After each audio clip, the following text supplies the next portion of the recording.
Story हमें नारीरा prison के sector 4 में ले जाती है, जहां कैदी मेस हॉल में बैठे होते हैं। और ऑनेस्टली वहां का खाना देखने में काफी डिसेंट लगता है। राइस, सैलेड और किसी तरह का मीट रखा होता है, जिस पर हमारा मेन प्रोटैगनिस्ट अपनी ट्रे उठाता है और अकेले एक टेबल पर जाकर बैठ जाता है। इसी दौरान एक कैदी थोड़ा और खाना उठा लेता है, लेकिन हमारा हीरो खाने के मूड में नहीं होता। वो सब कुछ बहुत केयरफुली ऑब्जर्व कर रहा होता है। अचानक एक कैदी उसे घूरता है और पूछता है कि वो ऐसे क्यों देख रहा है, जिस पर उसका टैटू वाला दोस्त उसे और भड़काता है कि कुछ एक्शन ले। नया लड़का बिना रिएक्शन के बैठा रहता है, जो देखकर वो पिग गाय कंफ्यूज हो जाता है। फिर अनॉयड होकर दूसरा कैदी डराने के लिए हमारे प्रोटैगनिस्ट के पास थूक देता है और उसे बोलता है कि सारा खाना खा ले, वरना आगे क्या होगा वो जानता है। इसके बाद दोनों बुलीज उससे पूछते हैं कि इतना लंबा चेहरा क्यों बना रखा है और मैनस नाम की कोई चीज है या नहीं। फिर वो उसे मर्डरर बोल देते हैं और ये सुनकर हमारे हीरो की आंखों में गुस्सा भर जाता है। उसी पल उसे याद आता है कि जिन लोगों ने उसे फ्रेम किया है वो उन सब से रिवेंज लेने वाला है, और जिस पर वो सामने वाले के पैर पर जोर से स्टॉम्प करता है। आगे वो लंजिंग फॉरवर्ड होकर चिल्लाता है कि वो सबको वही सफरिंग फील करवाएगा जो उसने खुद फील की है। फ्यूरियस ग्लेयर के साथ वो उन लोगों को खत्म करने के लिए रेडी होता है जिन्होंने उसे प्रोवोक किया था। यह देखकर पूरा ब्रूट फ्रीज हो जाता है। रूकी के एटीट्यूड से सब स्टन्ड रह जाते हैं। फिर एक स्विफ्ट मूव में हमारा प्रोटैगनिस्ट चॉपस्टिक्स को वेपन की तरह यूज करते हुए आगे बढ़ता है, और इसके कारण मेस हॉल में हर तरफ रेड लिक्विड उड़ने लगता है। वो सीधे उस गाय के फेस पर हिट करता है, जो पेन में तड़पता रहता है। इसके बाद स्टोरी हमें 2 वीक्स पहले ले जाती है। सीन चेंज होकर एक बार की टेबल दिखती है, जो ड्रिंक्स और फूड से भरी होती है। हमारा प्रोटैगनिस्ट काउच पर बैठा होता है, चेहरे पर बहुत सीरियस एक्सप्रेशन रहता है। वो मायो कुरासावा नाम की लड़की को देख रहा होता है और मन ही मन उससे अपने फीलिंग्स कन्फेस करने की प्लानिंग करता रहता है। इसी दौरान वो लड़की बोलती है कि उसे रेस्ट रूम जाना है और फ्रेंड के साथ चली जाती है, जिसे जाते हुए वो लड़का देखता रहता है। फिर वो डीप ब्रेथ लेता है और कॉन्फिडेंट स्माइल के साथ डिसाइड करता है कि आज ही वो दिन है। इसके बाद वो उठता है और उसी डायरेक्शन में जाने लगता है जिधर लड़की गई होती है। हॉलवे में पहुंचकर वो उसे रोकता है और बात करने के लिए बुलाता है। लड़का बोलता है कि उसे कुछ इंपॉर्टेंट कहना है, जिस पर लड़की उसके सीरियस टोन पर सवाल करती है। फिर वो करेज जुटाकर फाइनली कन्फेस करता है और उससे गर्लफ्रेंड बनने के लिए पूछता है। लड़की पोलाइटली मना कर देती है और कहती है कि उसे अभी बॉयफ्रेंड नहीं चाहिए। यह सुनकर हमारा प्रोटैगनिस्ट शॉक में आ जाता है और वो लड़की बिना पीछे देखे चली जाती है। वो वहीं खड़ा फ्रीज हो जाता है और उसे यकीन नहीं होता कि अभी क्या हुआ। वापस टेबल पर आकर वो अपनी फ्रस्ट्रेशन एक बेवरेज कैन क्रश करके निकालता है। फिर वो लगातार ड्रिंकिंग करने लगता है, रिजेक्शन का दर्द भूलने के लिए। एक के बाद एक कैन पीते हुए वो सब भूलने की कोशिश करता है और फिर एक और एम्प्टी कैन टेबल पर जोर से मारता है। इसी हालत में उसकी कॉन्शियसनेस जाने लगती है और बूज की वजह से वो पूरी तरह पास आउट हो जाता है। सिर टेबल पर गिरा रहता है और उसे आसपास क्या हो रहा है इसकी कोई खबर नहीं रहती। जब वो उठता है तो खुद को एक डार्क रूम में अकेला पाता है और सोचता है कि सब लोग कहाँ चले गए। फिर वो उठकर डोर की तरफ जाता है, बाहर देखने के लिए कि क्या चल रहा है। बाहर निकलते ही वो पुलिस ऑफिसर्स और एक क्राइम सीन देखता है। तभी एक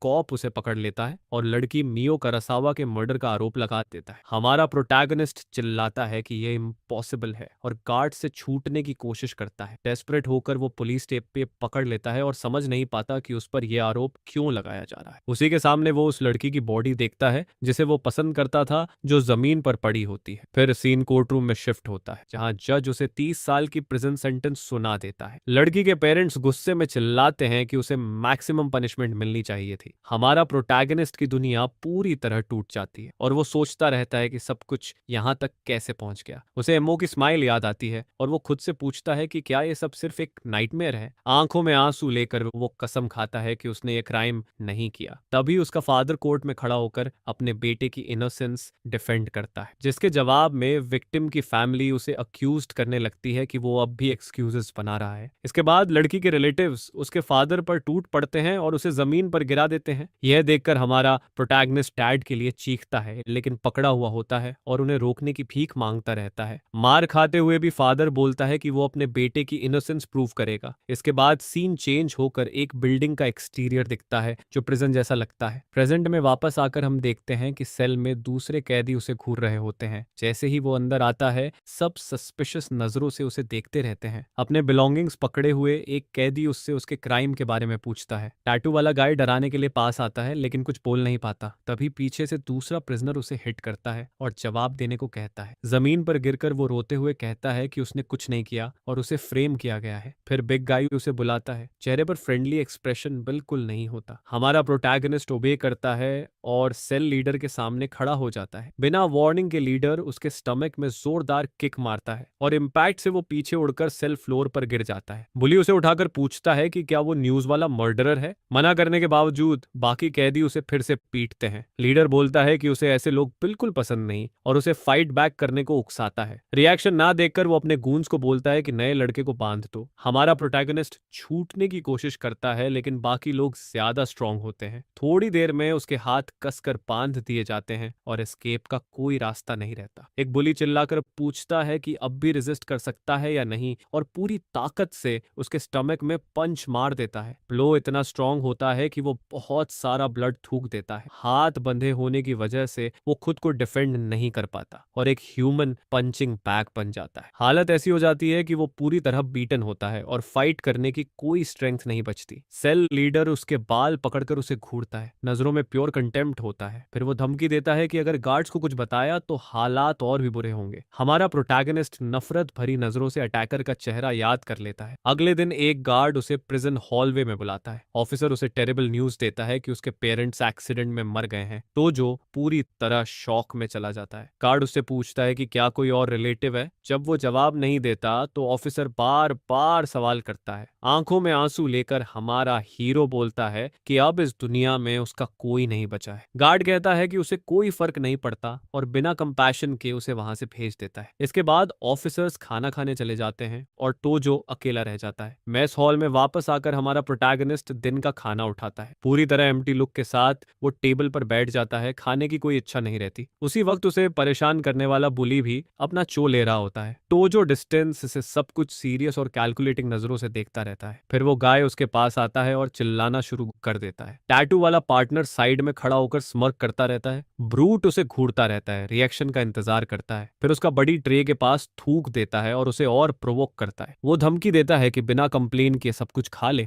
दोनों इडियट उससे पूछते हैं कि इतना लंबा चेहरा क्यों बना रखा है और मैनर्स हैं भी या नहीं। तभी वो हद पार कर देते हैं उसे मर्डर बोलकर और यही बात उसे पूरी तरह ओवर द एज पर ले जाती है। लड़की के उसे रिजेक्ट करने वाला सीन अचानक हमारे प्रोटैगनिस्ट के दिमाग में फ्लैश होता है, जिस पर हालात और बिगड़ जाते हैं जब उन्हीं में से एक गाय उसके राइस के ऊपर कचरा फेंक देता है। उसे अपने फादर का वो प्रॉमिस भी याद आता है जिसने उसे बचाने के लिए सीरियस बीटिंग झेली थी। इन सारी मेमोरीज के साथ तोजो का एक्सप्रेशन पूरी तरह बदल जाता है और उसमें सिर्फ हेट्रेड नजर आता है। उसे याद आता है कि कैसे इन्हीं लोगों ने सेल में उसे मारा था और ह्यूमिलिएट किया था। उसी पल वो सोचता है कि उसे इतना सफर क्यों करना पड़ रहा है और फिर रियलाइज करता है कि अब उसके पास खोने के लिए कुछ भी नहीं बचा है। इसके बाद वो अपने चॉपस्टिक्स को कसकर पकड़ लेता है। उसके दिमाग में चलता है कि अगर वो मर भी जाए तो किसी को फर्क नहीं पड़ेगा। मर्डरर शब्द उसके दिमाग में गूंजता रहता है, बुली की मॉकिंग मॉकिंग स्माइल के साथ। लेकिन हमारा प्रोटैगनिस्ट डिसाइड करता है कि वो अभी चेकआउट नहीं करेगा। वो सेटल करने का फैसला करता है, जिस पर वो पूरी ताकत से सामने वाले के पैर पर स्टॉम्प करता है और जिन लोगों ने उसे फ्रेम किया था उन सबके खिलाफ रिवेंज की कसम खाता है। इसके तुरंत बाद वो आगे लंजेस करता है और चिल्लाता है कि वो सबको वही फील करवाएगा जो उसने खुद फील किया है। पूरी तरह अनहिंज्ड लुक के साथ वो सब कुछ तबाह करने के लिए रेडी हो जाता है। यह देखकर पूरा ब्रूड फ्रीज हो जाता है। रूकी के अचानक एटीट्यूड चेंज से सब स्टन्ड रह जाते हैं। फिर एक स्विफ्ट मूव में टोजो आगे बढ़ता है और चॉपस्टिक्स को वेपन की तरह यूज करता है। इसके कारण मेस हॉल के बीचों बीच हर तरफ रेड लिक्विड उड़ने लगता है। वो सीधे उस गाय के फेस पर हिट करता है और राय अटैक की वजह से पेन में तड़पने लगता है। बुली दर्द से चिल्लाता रहता है और वूंड को ढकने की कोशिश करता है। उसका पार्टनर शॉक में आ जाता है और अपने बॉस को आवाज देता है जो फ्लोर पर पड़ा होता है। एक सेकंड भी वेस्ट किए बिना टोजो बाकी लोगों की तरफ मुड़ता है और उन्हें मर जाने के लिए बोल देता है। दूसरे कैदी गुस्से में आ जाते हैं और अपने बॉस पर अटैक करने के लिए टोजो पर चिल्लाते हैं, लेकिन हमारा प्रोटैगनिस्ट पीछे नहीं हटता है। वो दांत भींच लेता है और जो भी आगे आने वाला है उसके लिए रेडी रहता है। गूंज में से एक नए लड़के के इस चेंज से साफ डरा हुआ नजर आता है। वो कुछ सोच भी पाता उससे पहले ही टोजो इनसेन स्पीड से आगे चार्ज करता है। वो सामने वाले प्रिजनर के फेस के बीचों बीच डेवास्टेटिंग ब्लो मारता है। प्योर फ्यूरी वाली नजरों के साथ वो सोचता है कि अगर वैसे भी उसे मरना है तो वो इन सारे स्कमबैग्स को अपने साथ ले जाएगा। पंच इतना ब्रूटल होता है कि सामने वाला गाय वहीं नॉकआउट हो जाता है और फ्लोर पर गिरकर कंप्लीटली अनरिस्पॉन्सिव हो जाता है। इम्पैक्ट की ताकत से बुली का बॉडी पीछे की तरफ उछल जाता है। उसे सांस लेने का मौका दिए बिना हमारा हीरो अगले टारगेट की तरफ बढ़ चुका होता है। वो गाय सीरियस बीटिंग खाता है और अपने आप को डिफेंड करने के लिए आर्म तक नहीं उठा पाता है। उसी वक्त एक और कैदी पीछे से उसे रोकने के लिए दौड़ता है। वो उसकी बैक पर पंच मारता है, लेकिन टोजो को जैसे कुछ फील ही नहीं होता। रुकी की रेजिलियंस देखकर कैदी और ज्यादा टिक ऑफ हो जाता है, क्योंकि वो लगातार फाइट करता जा रहा होता है। हमारा प्रोटैगनिस्ट पागल सी नजरों के साथ पीछे मुड़ता है और सामने वाला गाय सोचता है कि शायद ये अपना दिमाग खो चुका है। इसी केओस के बीच गार्ड्स मेस हॉल में पहुंचते हैं और उसे रुकने के लिए चिल्लाते हैं, जिस पर एक ऑफिसर पीछे से उसे पकड़कर रिस्ट्रेन करने की कोशिश करता है। ऑफिसर उसे पंच मारता है और ट्रबल क्रिएट करने की कंप्लेंट करता है, लेकिन टोजो को वो ब्लो भी फील नहीं होता। वो गार्ड को टेरिफाइंग नजरों से घूरता है। डर कर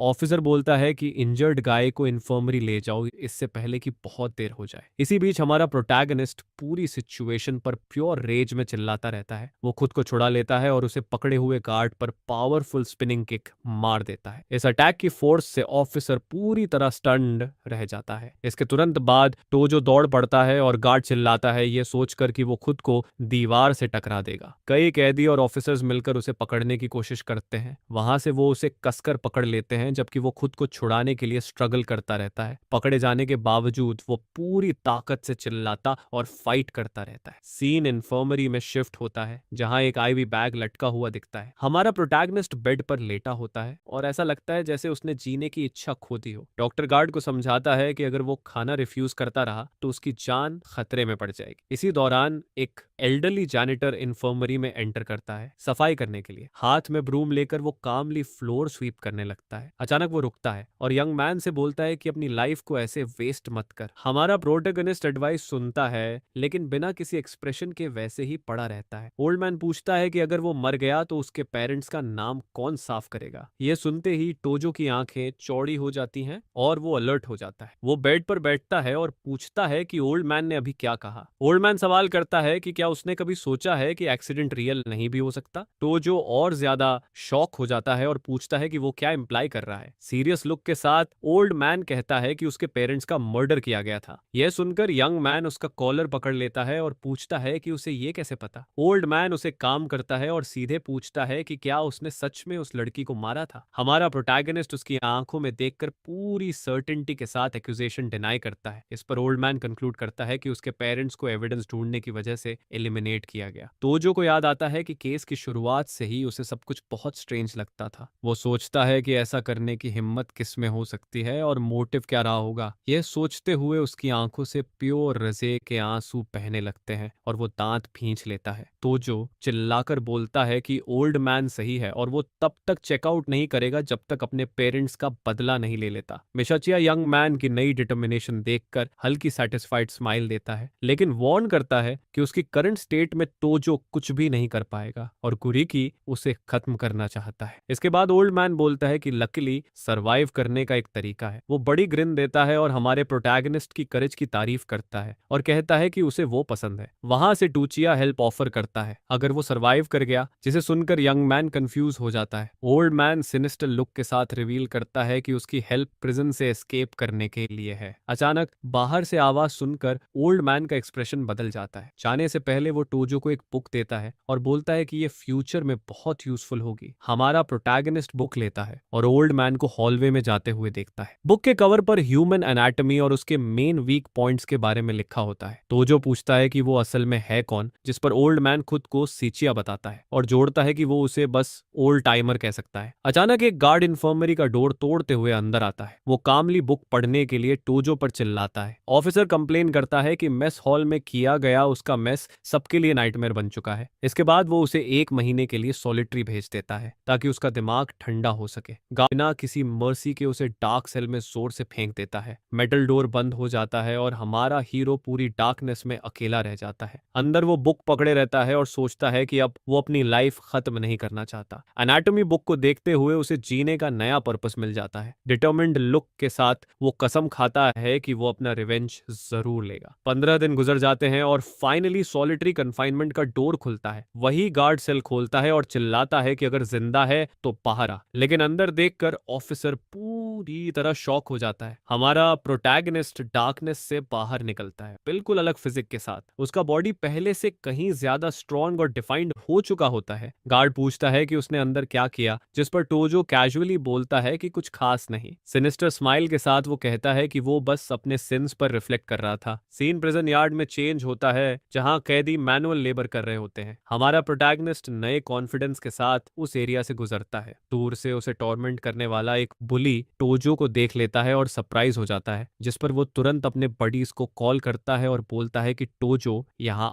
आ चुका है। इसके बाद कैदियों का एक ग्रुप उसे घेर लेता है और धमकी देता है कि अब उसका गेम ओवर है। लेकिन हमारा हीरो बिल्कुल भी इंटिमिडेट नहीं होता और हल्की स्माइल के साथ सबका सामना करता है। अचानक गुरु की सामने आता है और बोलता है कि वो सिर्फ उसी के लिए हॉस्पिटल से बाहर आया है। वो अपने फेस के स्कार की तरफ इशारा करता है और रिवेंज लेने की कसम खाता है। बिना टाइम वेस्ट किए वो अपने गूंस को हमारे प्रोटैगनिस्ट पर अटैक करने का ऑर्डर देता है। इसके साथ ही पूरी गैंग एक साथ चार्ज करती है टोजो को गिराने के लिए, लेकिन टोजो बिल्कुल काम रहता है और हर ओपोनेंट की मूवमेंट को एनालाइज करता है। इंप्रेसिव एजिलिटी के साथ वो उनके अटैक्स डॉज करता है और हर एक के वीक पॉइंट्स पर हिट करता जाता है। यह देखकर गुरिकी शॉक हो जाता है और अपने आदमियों पर चिल्लाता है कि मजाक मत करो। दांत भींचे हुए हमारा प्रोटैगनिस्ट सबको नीचे गिराने पर फोकस करता है। चारों तरफ से घिरे होने के बावजूद वो फ्यूरी में एक्सप्लोड करता है और अपनी सारी हेट्रेड अनलीश कर देता है। एक क्विक स्टेप में वो अटैक्स से बचता है और काउंटर अटैक के लिए रेडी हो जाता है। फिर वो एक पावरफुल पंच मारता है जिससे एक कून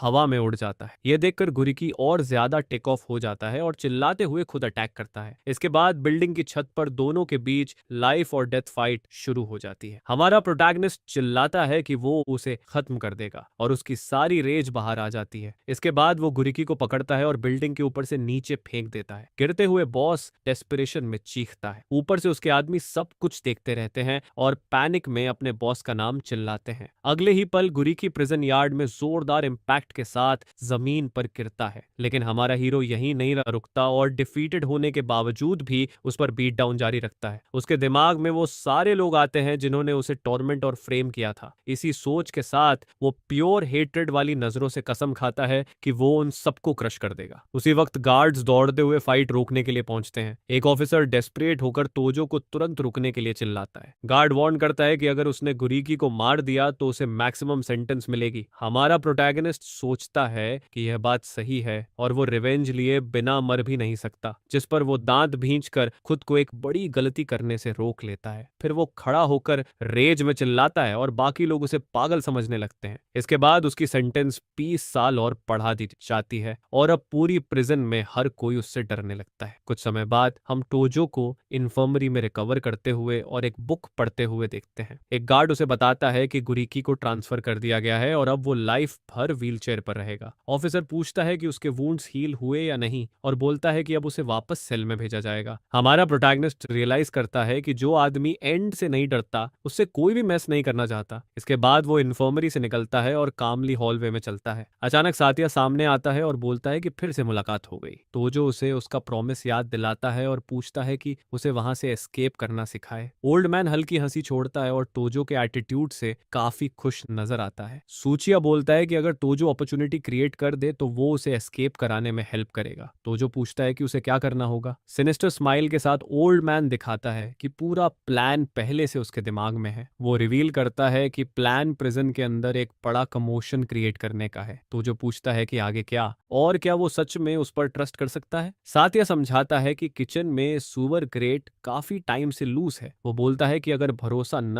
हो तो खुद जाकर चेक कर ले। तो जो जवाब देता है कि उसे चेक करने की जरूरत नहीं है और वो वहां से निकलने के लिए कुछ भी करेगा। डिटर्मिन्ड लुक के साथ वो ओल्ड टाइमर से कहता है कि सब कुछ उस पर छोड़ दे। थोड़ी देर बाद एक गार्ड उसे हॉलवे से होते हुए वापस सेल में ले जाता है। अंदर घुसते ही गोरिकी के पुराने गूंस उसकी प्रेजेंस से डर जाते हैं। ऑफिसर सेल लॉक कर देता है और हमारा प्रोटैगनिस्ट कैदियों के साथ अकेला रह जाता है। बिना टाइम वेस्ट किए वो चैलेंज करता है कि अगर किसी को अपने पुराने बॉस का बदला लेना है तो सामने आए। यह सुनकर सब घबरा जाते हैं और बोलते हैं कि वो गलतफहमी कमी थी और उन्हें गुरीकी से नफरत थी। वो साइड चेंज कर लेते हैं और सेल के बुली को हटाने के लिए उसे थैंक यू बोलते हैं। इसके बाद सब उसे नया बॉस डिक्लेयर कर देते हैं और टोटल ओबीडियंस की कसम खाते हैं। हमारा प्रोटैगनिस्ट कोल्ड और कैलकुलेटिंग लुक के साथ अपनी नई पोजीशन एक्सेप्ट कर लेता है। सीन चेंज होता है और मेस हॉल में अब वो खाना खा रहा होता है जबकि बाकी लोग उसकी सर्विस कर रहे होते हैं। उसके नए फॉलोअर्स उसकी ट्रे में खाने का सबसे अच्छा हिस्सा रखते हैं। वो उसे किंग की तरह ट्रीट करते हैं और स्माइल के साथ बॉस बोलते हैं। एक और कैदी पास आता है और अपनी प्लेट भी ऑफर करता है। टोजो थोड़ा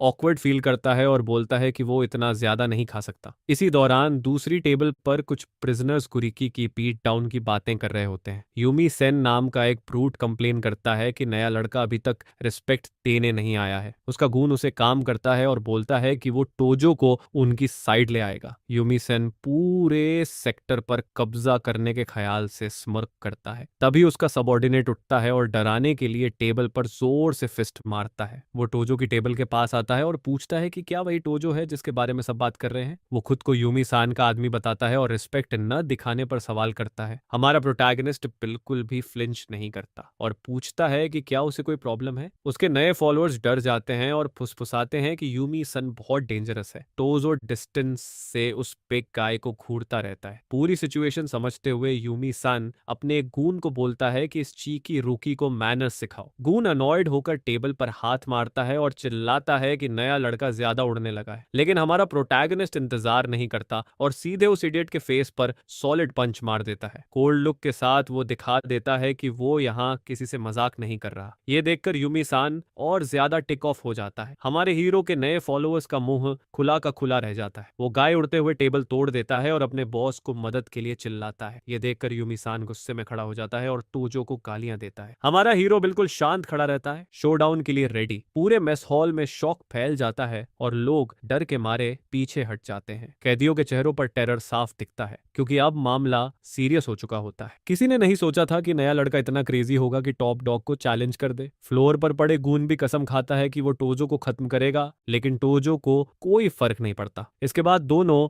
आमने सामने खड़े होते हैं और साइज डिफरेंस साफ नजर आता है। बिग गाय बोलता है कि उसने इतना एरोगेंट आदमी कभी नहीं देखा। स्मर्क के साथ टोजो जवाब देता है कि अब देख रहा है। अचानक एक गार्ड आ जाता है और सबको वापस खाने के लिए चिल्लाता है। यूमी गुस्से से बड़बड़ाता है और वार्निंग देता है कि टोजो को इसका पछतावा होगा। वो बोलता है कि कल ब्रेक के टाइम हिसाब बराबर करेगा और अपनी गैंग के साथ चला जाता है। इधर पिटा हुआ गुंड फ्लोर पर पड़ा अपने बॉस के लिए रोता रहता है। टोजो के नए फॉलोअर्स पैनिक में बोलते हैं कि कल उनकी गैंग पूरी ताकत से आएगी। हमारा प्रोटैगनिस्ट उन्हें कोवर्ड्स बोलता है और कहता है कि सबको एक साथ ही खत्म करना पड़ेगा। उसका फियरलेस एटीट्यूड देखकर उसके नए साथी पूरी तरह शॉक हो जाते हैं। इसके बाद उनमें से एक हिम्मत जुटाकर नए बॉस के सामने घुटनों पर बैठ जाता है। वो डरने के लिए माफी मांगता है और बोलता है कि अब जब बात यहाँ तक आ गई है तो वो कल पूरी ताकत से लड़ेगा। बाकी लोग भी उसकी बात से एग्री करते हैं। हमारा हीरो अपने नए फॉलोअर्स को बड़ी लड़ाई के लिए करेज से भरते हुए देखता रहता है। रात का सीन सेल में चेंज होता है जहां सारे कैदी शांति से सो रहे होते हैं, लेकिन टोजो चुपचाप उठता है और एक पंख से बेडशीट उठा लेता है जिस पर वो पूरी ताकत से उस कपड़े को ट्विस्ट करना शुरू करता है। डिटरमिन्ड लुक के साथ वो उस शीट को आने वाले वक्त के लिए एक वेपन बना लेता है। अगले दिन ब्रेक के टाइम सारे कैदी यार्ड में फ्री टाइम बिता रहे होते हैं। उसी दौरान दो गार्ड्स एरिया में पेट्रोल कर रहे होते हैं, लेकिन ज्यादा कंसर्न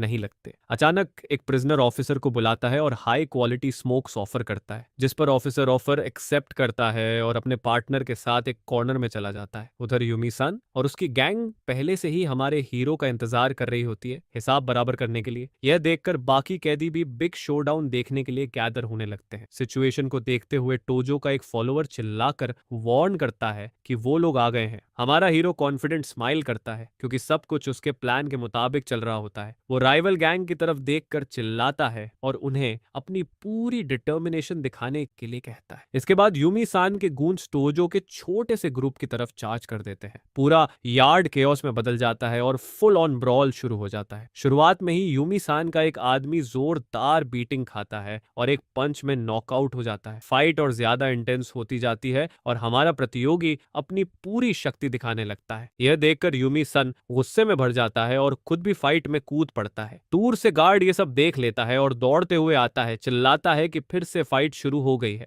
लड़ाई और अगली हो जाती है और टोजो एक एनिमी के फेस के बीचों बीच सॉलिड पंच मारता है। सीन सीन देखकर गार्ड्स बैटन लेकर केओस रोकने के लिए दौड़ पड़ते हैं। इम्प्रोवाइज्ड वेपन का यूज करते हुए हमारा प्रोटैगनिस्ट राइवल की बैक पर क्रिटिकल ब्लो मारता है। अपने आदमियों को पिटता देख यूमी सान प्योर रेज में दांत भींच लेता है। इसी बीच एक कैदी गार्ड की आर्म पकड़ लेता है, जिससे वो बैटन यूज नहीं कर पाता, जिस पर ऑफिसर चिल्लाता है कि ये वायलेशन है और रेडियो पर बैकअप मांगता है। यार्ड पूरी तरह बैटलफील्ड बन जाता है। चारों तरफ बॉडीज पड़ी होती हैं और हर जगह रेड लिक्विड फैला होता है। लेकिन इसी फाइट के बीच यूमी सान को कुछ बहुत स्ट्रेंज महसूस होता है। उसे रियलाइज होता है कि जिसने ये सब शुरू किया था वो अचानक गायब हो चुका है। उसी वक्त हमारा हीरो डिस्ट्रैक्शन का फायदा उठाकर एक बिल्डिंग के अंदर घुस जाता है। अंदर सुचिया उसे कंग्रेचुलेट करता है और बोलता है कि उन्हें जितनी जल्दी हो सके वहां से निकलना होगा। साथ ओल्ड मैन उसे नेक्स्ट स्टेप के लिए फॉलो करने को कहता है। दोनों जल्दी जल्दी कॉरिडोर से होते हुए किचन की तरफ बढ़ते हैं। थोड़ी देर में वो उसी जगह पहुंचते हैं जिसका जिक्र ओल्ड मैन ने पहले किया था। बिना समय गंवाए सातिया हेवी सीवर को उठाने लगता है। सेटिस्फाइड स्माइल के साथ सुचिया पैसेज खोलने में कामयाब हो जाता है। हमारा प्रोटोटाइप कोल्ड और डिटरमाइंड लुक के साथ सब देखता रहता है। ओल्ड मैन पहले होल में उतरता है और टोजो का इंतजार करता है। पैसेज एक डार्क सीवर में जाता है जो दिखने में काफी डिस्गस्टिंग होता है। बिना सोचे समझे टोजो गंदे पानी में कदम रखता है और एस्केप शुरू करता है। सुचिया वॉर्न करता है कि स्मेल बहुत खराब है लेकिन उसे सहना पड़ेगा, जिस पर टोजो अनबेरेबल स्टेंच से बचने के लिए अपनी नाक बंद कर लेता है। वो फिल्थी टनल में क्रॉल करता है जहां चारों तरफ रैट्स भाग रहे होते हैं। सीवर रोडेंट्स से भरा होता है जो रॉटन और डर्टी वाटर में तैर रहे होते हैं। कुछ देर बाद ओल्ड मैन अनाउंस करता है कि वो आखिरकार डेस्टिनेशन पर पहुंच चुके हैं। टनल के एंड पर एक ह्यूज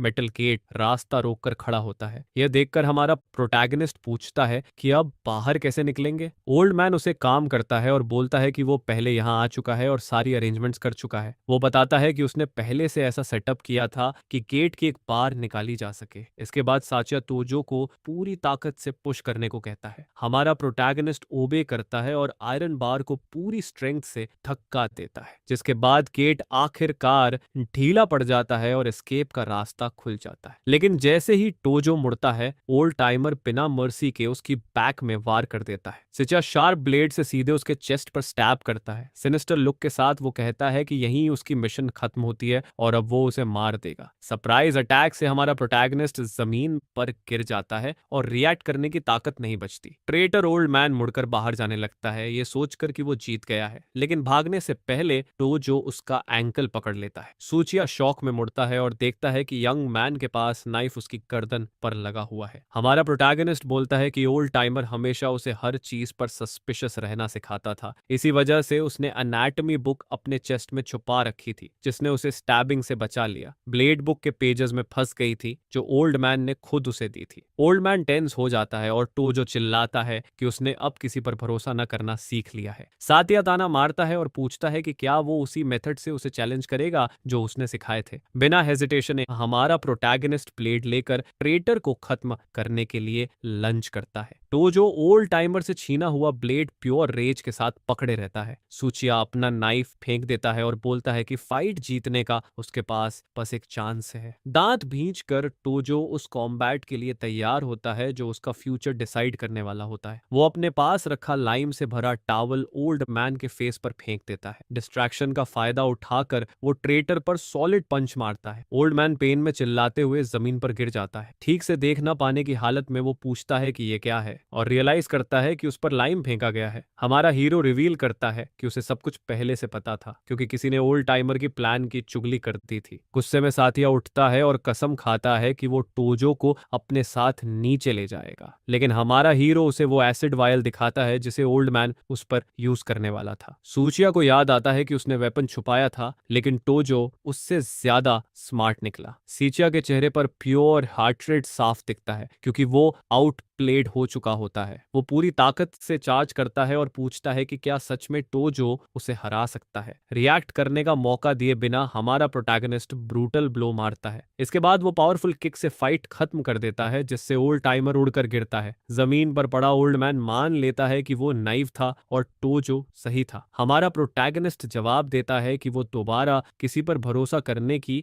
वही गलती नहीं करेगा। ट्रेटर रोता है कि वो एक रुकी से हार गया। बिना मर्सी टोजो उसके थ्रोट पर प्रिसाइज ब्लो मारकर उसे खत्म कर देता है। इसके तुरंत बाद वो मिस्टीरियस लिक्विड ओल्ड टाइमर के बॉडी पर डाल देता है। कोल्ड लुक के साथ वो ट्रेटर को स्ट्रॉन्गर बनाने के लिए थैंक्स बोलता है। इसके बाद वो सीवर से बाहर निकलता है और फ्रीडम की राह पर आगे बढ़ता है। बाहर पहली बार डिस्टेंस में सिटी की डे लाइट दिखती है। टोजो डीप ब्रेथ लेता है और लंबे टाइम बाद फ्रीडम की स्मेल एंजॉय करता है। फिर वो मीट निकालता है जिसे उसने एस्केप के दौरान फूड और पेट की तरह यूज किया था। वो सारा मीट पानी में फेंक देता है क्योंकि अब उसकी जरूरत नहीं रहती। अब पहले से ज्यादा स्ट्रांग होकर वो कसम खाता है कि उसका रिवेंज अभी शुरू हुआ है। सीन एक रेस्तरां में चेंज होता है जहां कुछ पुलिस अधिकारियों खाना खा रहे होते हैं। एक अधिकारी कंप्लेंट करता है कि प्रिजन एस्केपी अभी तक पकड़ा नहीं गया है। रेस्तरां के ओनर पूछता है कि क्या 2 फॉजिटिव्स एस्केप नहीं हुए थे। अधिकारी बताता है कि यंग मैन की बॉडी मिल गई है लेकिन ओल्ड टाइमर गायब है। डिस्गाइज में बैठा हमारा प्रोटैगनिस्ट ये सब सुनता है और उसके चेहरे पर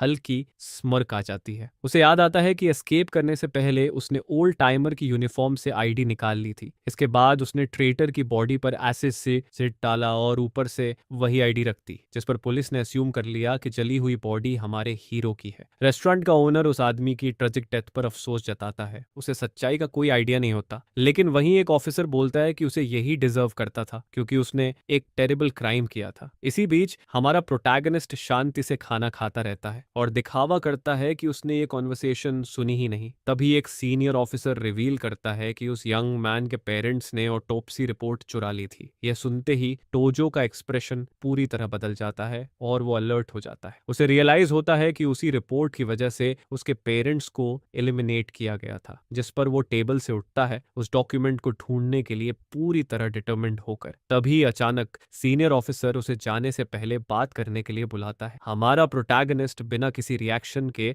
ऑफिसर की तरफ मुड़ता है। गार्ड उसे वार्न करता है कि केयरफुल रहना क्योंकि एक डेंजरस फ्यूजिटिव बाहर घूम रहा है। तो जो सीरियस एक्सप्रेशन के साथ बोलता है कि मैसेज उसे मिल गया है। इसके बाद सीन हमें एक वेटर दिखाता है जो सड़क पर चलते हुए आराम से सीटी बजा रहा होता है, लेकिन हमारा हीरो दूर से ही उसे देख रहा होता है और साइडवॉक पर उसके हर स्टेप को फॉलो कर रहा होता है। वो आदमी एक डार्क एली में घुसता है और सोचता है कि घर जाकर क्या खाएगा। अचानक टोजो उसके पीछे अपीयर होता है और नाइफ उसकी गर्दन पर रखकर थ्रेटन करता है। आदमी पैनिक में बोलता है कि उसके पास कोई पैसा नहीं है, वो सिर्फ एक एम्प्लॉई है। हमारा प्रोटैगनिस्ट उसे चुप रहने को कहता है और सच सच जवाब देने के लिए बोलता है। इसके बाद वो उससे पूछता है कि पास्ट में काकू टोजो को फ्रेम करने का इंस्ट्रक्शन किसने दिया था। जवाब सुनकर टोजो सरप्राइज हो जाता है और पूछता है कि तुम दोनों से क्या मतलब है। तभी वो आदमी धमकी देता है कि उसका भी वही हाल होगा जो उसके दोस्त युगजी सुजुकी का हुआ था। यह सुनते ही टोजो को अपने पार्टनर की याद आती है और वो शॉक में आ जाता है। प्योर रगे में आकर हमारा प्रोटैगनिस्ट ब्लेड को उसके पैर में गहराई तक घुसेड़ देता है। आदमी पेन में चीखते हुए जमीन पर गिर जाता है और टोजो उससे मांग करता है कि बताए युगजी को किसने हर्ट किया। डेस्परेट हालत में आदमी उसे देखकर पूछता है कि क्या वो रियल टोजो है। हमारा हीरो उस पर प्रेशर बनाता है और पूछता है कि उसे किसने फ्रेम किया और उसके दोस्त को किसने मारा। आदमी बात करने से मना कर देता है और बोलता है कि मास्टरमाइंड बहुत पावरफुल है। पेशेंस खोकर टोजो उसके फेस पर एक और सॉलिड पंच मारता है। नाइफ उसकी गर्दन पर रखकर वो उसे आखिरी चांस देता है सच बोलने का। डर के मारे आदमी रिवील करता है कि रे अमानो नाम की एक औरत ने उसे पैसे दिए और धमकाया था। यह नाम सुनते ही हमारा हीरो और ज्यादा टिक ऑफ हो जाता है और पूछता है कि क्या सच में वही रियानो है। आदमी बताता है कि वो मेयो की बेस्ट फ्रेंड थी और गलत लोगों के साथ घूमने लगी थी। हेट्रेड से भरी आंखों के साथ टोजो चिल्लाता है और उस औरत की लोकेशन मांगता है।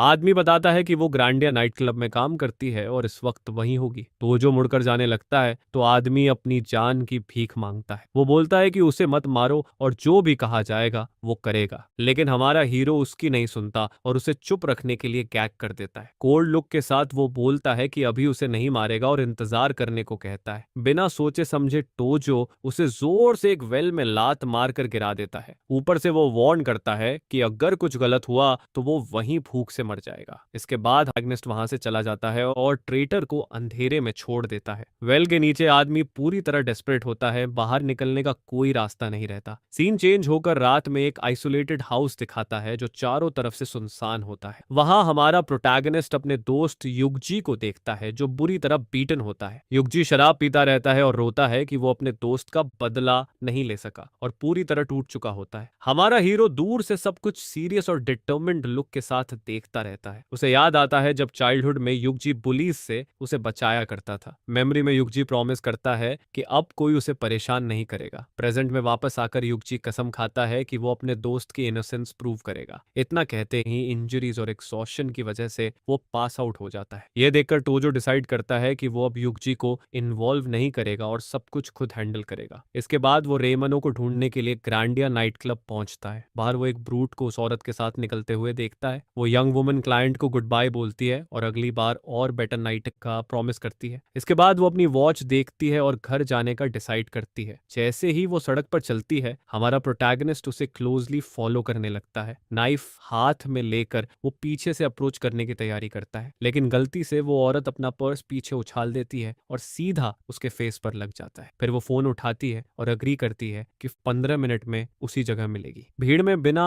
नोटिस हुए टोजो उसे फॉलो करता रहता है। इसके बाद वो नेट पैराडाइज नाम की जगह में एंटर करती है और वो उसे दूर से देखता रहता है। अंदर वो हिरोटो कागामी और उसके गूंज से मिलती है। यह देखकर हमारा हीरो सोडा का एक कैन उठाता है और रियलाइज करता है कि यही उसका ओनली चांस है। वो रूम में एंटर करता है और वुमन डिले की कंप्लेंट करती है, ये सोचकर कि कोई और आया है। लेकिन जैसे ही वो मुड़ती है, शॉक में पूछती है कि वो कौन है और अंदर कैसे आया। हमारा प्रोटैगनिस्ट कैन उठाकर बोलता है कि वो बस सोडा डिलीवर करने आया है। वो ड्रिंक ऑफर करता है और जैसे ही वो लेने के लिए हाथ बढ़ाती है तो जो पूरी ताकत से उसकी रिस्ट पकड़ लेता है। तुरंत बाद वो उसे अपनी तरफ खींचता है और नाइफ उसकी गर्दन पर रखकर स्क्रीम न करने की धमकी देता है। फ्यूरियस लुक के साथ वो पास आता है और पूछता है कि क्या वो उसे पहचानती है। टोजो को पहचानते ही औरत डर जाती है और पूछती है कि वो जिंदा कैसे है। टोजो उस पर दबाव डालता है और पूछता है कि उसने उसे फ्रेम क्यों किया। औरत आरोप डिनाई करती है और कहती है कि उसे फ्रेम करने में मिलियन लगते हैं और अगर उसके पास इतना पैसा होता तो वो यहाँ नहीं होती। इसके बाद हमारा हीरो उससे पूछता है कि रियल मास्टरमाइंड कौन था। वो उसे वार्न करती है कि बेहतर है वो ये ना जाने, क्योंकि वो आदमी अनटचेबल है, और उसे भाग जाने को कहती है। लेकिन टोजो नाइफ को उसकी गर्दन पर और दबा देता है, जिससे हल्का कट लग जाता है। क्रेजी लुक के साथ वो उसे आखिरी चांस देता है, या तो बोले या यहीं खत्म हो जाए। डर के मारे वो रिवील करती है कि सबका मास्टरमाइंड कोकोशा था। यह सुनकर हमारा प्रोटैगनिस्ट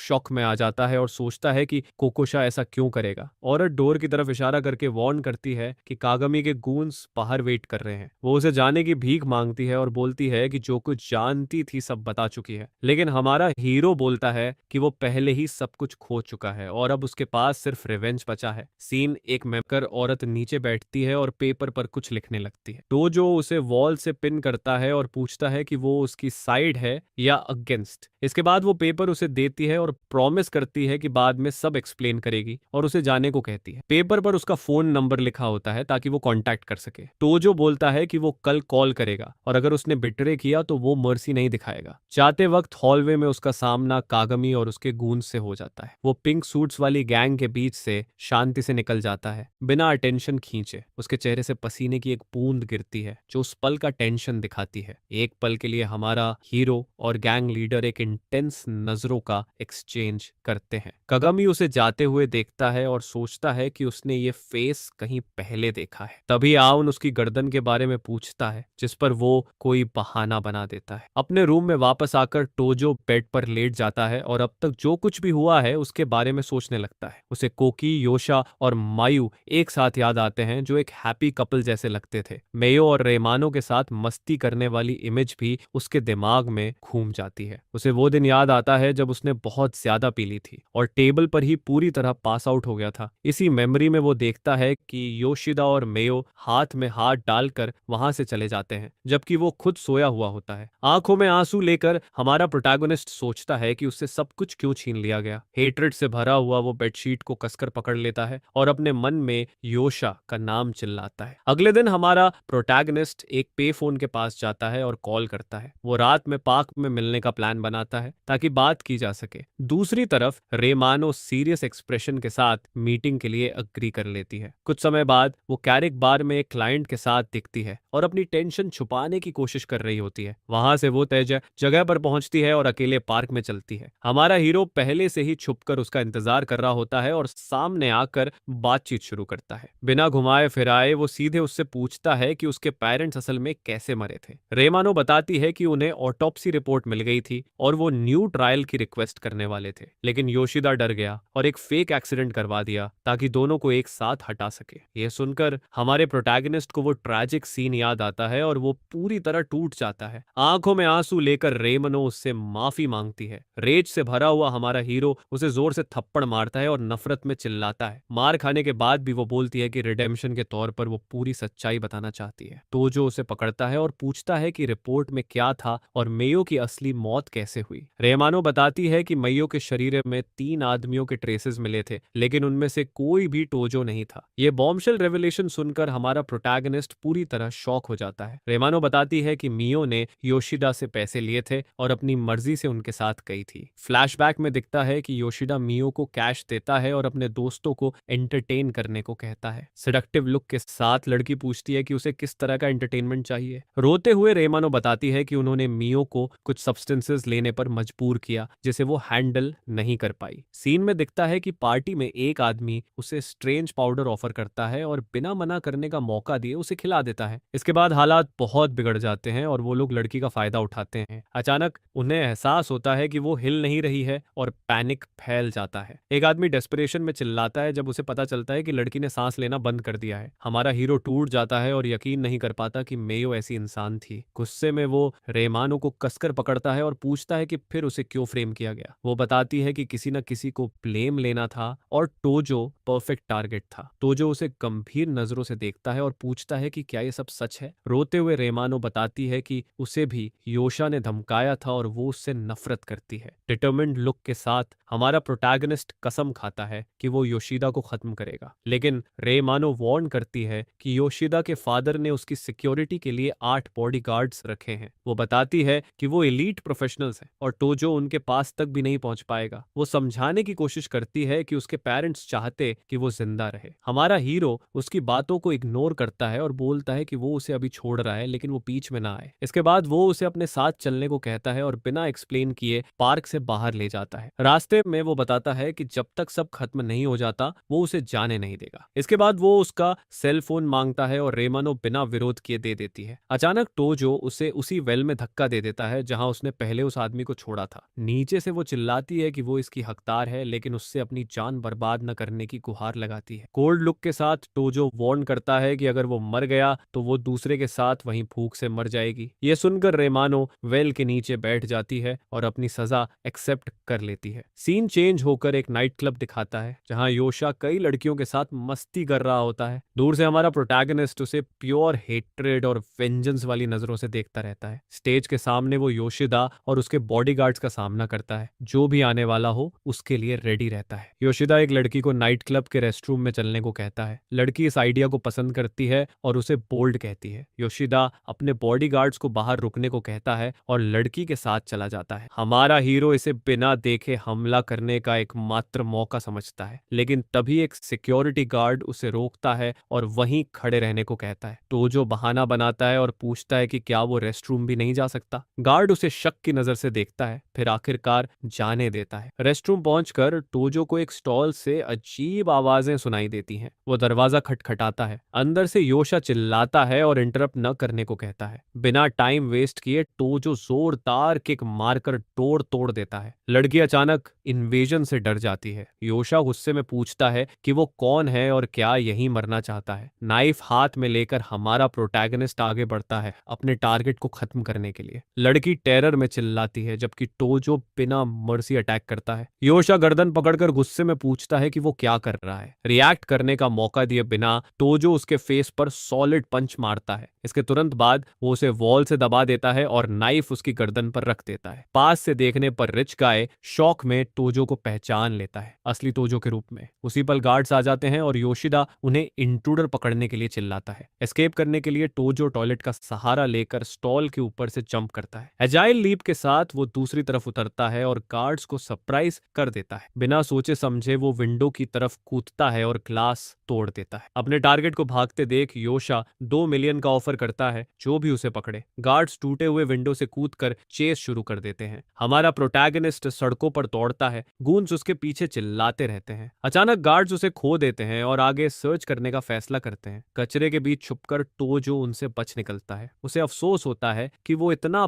पास आकर भी फेल हो गया और अब उसकी आइडेंटिटी रिवील हो चुकी है। फिर भी वो उठता है क्योंकि उसे पता है कि रिवेंज का चांस अब भी बाकी है। सीन कट होकर सिटी की एक लग्जरी बिल्डिंग के सामने रात का व्यू दिखाता है। एक फैंसी कार एंट्रेंस पर आकर रुकती है। अंदर योशिडा का फादर पूछता है कि क्या वाकई वही टोजो था। गुस्से में योशिडा चिल्लाता है कि वो टोजो को अपने हाथों से खत्म करेगा। उधर वेल में हालत खराब होती जा रही होती है। आदमी और रेमानो प्यास से मरने की शिकायत करते हैं। अचानक ऊपर से एक रोप फेंकी जाती है जो दोनों को चौंका देती है। वहीं से हमारा प्रोटैगनिस्ट फूड से भरा बैग लेकर रोप के सहारे नीचे उतरता है। डर के मारे रेमानो उसके पास आती है और पूछती है कि क्या उसने योशिदा को खत्म कर दिया। हमारा प्रोटैगनिस्ट अपना चेहरा घुमाता है और हार भरे टोन में बोलता है कि वो फेल हो गया है। दूसरा आदमी जमीन पर रेंगता है और पानी के लिए भीख मांगता है क्योंकि वो वहीं मरने वाला है। जिस पर हमारा हीरो उनके लिए पानी और खाने से भरा बैग फेंक देता है ताकि वो किसी तरह सरवाइव कर सके। डेस्परेट होकर वो आदमी पानी गटक जाता है अपनी प्यास बुझाने के लिए। अचानक हमारा प्रोटैगनिस्ट बहुत सीरियस एक्सप्रेशन के साथ पीछे मुड़ता है। अमानो का सेल फोन बजने लगता है और कॉल कोकी योशिदा का होता है, जिस पर हमारा हीरो दोनों को चुप रहने की वार्निंग देता है वरना वो दोनों को खत्म कर देगा। दूसरी तरफ योशा चिल्लाता है और पूछता है कि अमानो आखिर कहाँ चली गई है। हमारा प्रोटैगनिस्ट फोन उठाता है लेकिन एक शब्द भी नहीं बोलता। सस्पिशियस होकर रिच गाय समझ जाता है कि टोजो अमानो के साथ है और उससे सवाल करता है। कंसर्न दिखाते हुए वो पूछता है कि वो इतनी जल्दी क्यों भागी और इस वक्त कहाँ है। दूसरी तरफ से योशा ऑफर करता है कि वो दोनों को फ्री कर देगा और ये भी बोलता है कि उसका दोस्त भी वहीं है। यह सुनते ही हमारा प्रोटैगनिस्ट टेक ऑफ हो जाता है और डिमांड करता है कि युगजी को रिलीज किया जाए। रिच गाय एक डील प्रपोज करता है और पूछता है कि अगर वो उसके दोस्त को छोड़ दे तो क्या वो खुद सरेंडर कर देगा। इसके जवाब में हमारा हीरो ट्रेड ऑफर करता है और बोलता है कि उसके पास युगजी और अमानो दोनों हैं, लेकिन योशा को कोई फर्क नहीं पड़ता और वो कहता है कि उनकी लाइव्स उसके लिए वर्थलेस हैं। हमारा प्रोटैगनिस्ट चुप हो जाता है क्योंकि उसे समझ नहीं आता कि अपने दोस्त को कैसे बचाए। फिर वो रिवील करता है कि उसके पास रिपोर्ट की कॉपी है और वो उसकी गिल्ट प्रूव कर सकता है। दूसरी तरफ योशा शक करता है और बोलता है कि अगर उसके पास सच में रिपोर्ट होती तो वो अब तक उसे फंसा चुका होता। फ्यूरियस होकर रिच गाय पूछता है कि वो असल में चाहता क्या है। वेल के नीचे से हमारा प्रोटैगनिस्ट चिल्लाता है कि वो अपना नाम साफ करवाना चाहता है और मरने वाला नहीं है। उसी पल वो सोचता है कि वो उसे खत्म करना चाहता है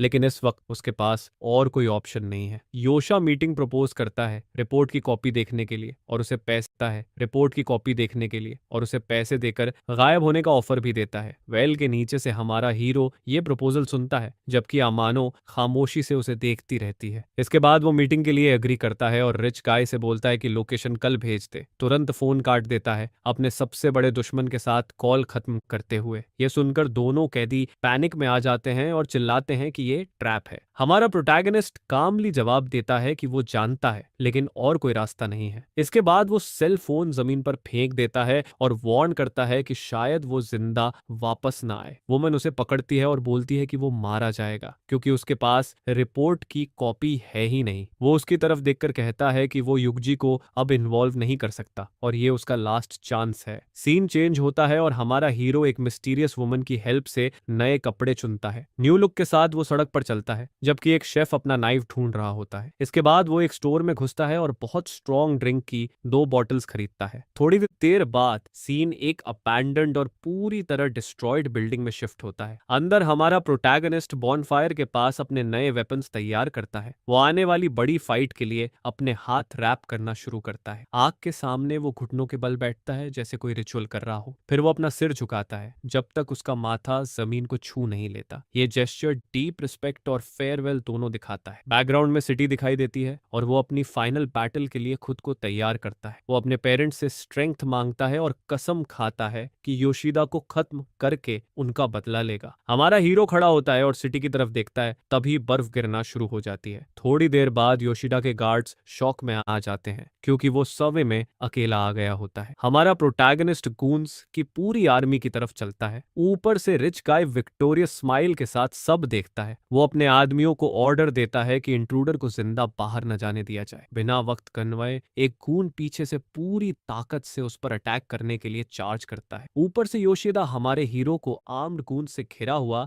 देखता रहता है। फ्यूरियस शाउट के साथ हमारा प्रोटैगनिस्ट उसे नीचे आने और सब कुछ सेटल करने के लिए बुलाता है, लेकिन रिच गाय हल्की स्माइल देता है और उसे बिल्डिंग के अंदर बात करने के लिए इनवाइट करता है। एंट्रेंस पर ब्रूट्स अटैक के लिए रेडी हो जाते हैं, तो जो डिमांड करता है कि पहले युग जी को छोड़ा जाए वरना वो अभी चला जाएगा। जेस्चर्स के साथ योशा अपने आदमियों को रिक्वेस्ट मानने का ऑर्डर देता है। थोड़ी देर बाद युग जी को बाहर फेंक दिया जाता है और गूंज उसे मारते हैं। हमारा प्रोटैगनिस्ट अपने दोस्त की मदद के लिए दौड़ता है और कहता है कि वो अपनी बात पर कायम है। एक गार्ड सवाल करता है कि उसे छोड़ने से क्या उनका एडवांटेज खत्म नहीं हो जाएगा। योशा समझाता है कि युगजी इंजर्ड है और अब हमारा हीरो भाग नहीं पाएगा। युगजी उसे जिंदा देखकर शौक में आ जाता है और टोजो उससे कहता है कि बाकी सब उस पर छोड़ दे, लेकिन युगजी कावर्ड बनने से मना करता है और चिल्लाता है कि वो साथ हैं। ऊपर से रिच गाय डिले से इरिटेट होकर अंदर आने को कहता है। युगजी उसे रोकता है और वार्न करता है कि ये जगह दुश्मनों से भरा ट्रैप है। हमारा हीरो चिल्लाता है कि योशिदा उसके दोस्त को जाने दे क्योंकि वो अंदर जा रहा है। फिर भी युगजी चिल्लाता है कि वो नहीं जाएगा और सब संभालेगा। तो जो उसे गुड बाय कहता है और बोलता है कि अच्छी जिंदगी जीना और उसकी ग्रेव पर आना। जैसे ही युगजी को घसीट कर ले जाया जाता है, हमारा हीरो आने वाले वक्त के लिए खुद को तैयार करता है। इसके बाद वो मुड़ता है और अपनी डेस्टिनी का सामना करने के लिए बिल्डिंग में एंटर करता है। अंदर योशिदा सीढ़ियों से नीचे उतरता है, सुपीरियोरिटी और कॉन्फिडेंस के साथ। हमारा प्रोटैगनिस्ट दरवाजों से ऐसे गुजरता है जैसे उसे कोई रोक नहीं सकता। उसकी आंखें प्योर रेज से लाल चमक रही होती हैं। गूंज उसे घेर लेते हैं और उनमें से एक बैट से अटैक करने की तैयारी करता है। सीन देखकर योशा पूछता है कि क्या वो रिपोर्ट की कॉपी लाया है। हमारा प्रोटैगनिस्ट जवाब देता है कि वो इतना बेवकूफ नहीं है कि इतनी जरूरी चीज साथ लाए। ये सुनकर रिच गाय एनोयर हो जाता है और उसे ड्रामा बंद करने को कहता है। ब्रूट्स एक साथ अटैक के लिए तैयार हो जाते हैं। तभी हमारा हीरो 2 बोतलें दिखाता है और उन्हें थोड़ा फन करने का इनवाइट देता है। योशा कंफ्यूज होकर पूछता है कि क्या ये कोई गिफ्ट है। स्ट्रॉन्ग लिकर की वो 2 बॉटल्स हमारे हीरो का नया वेपन बनती हैं। अचानक एक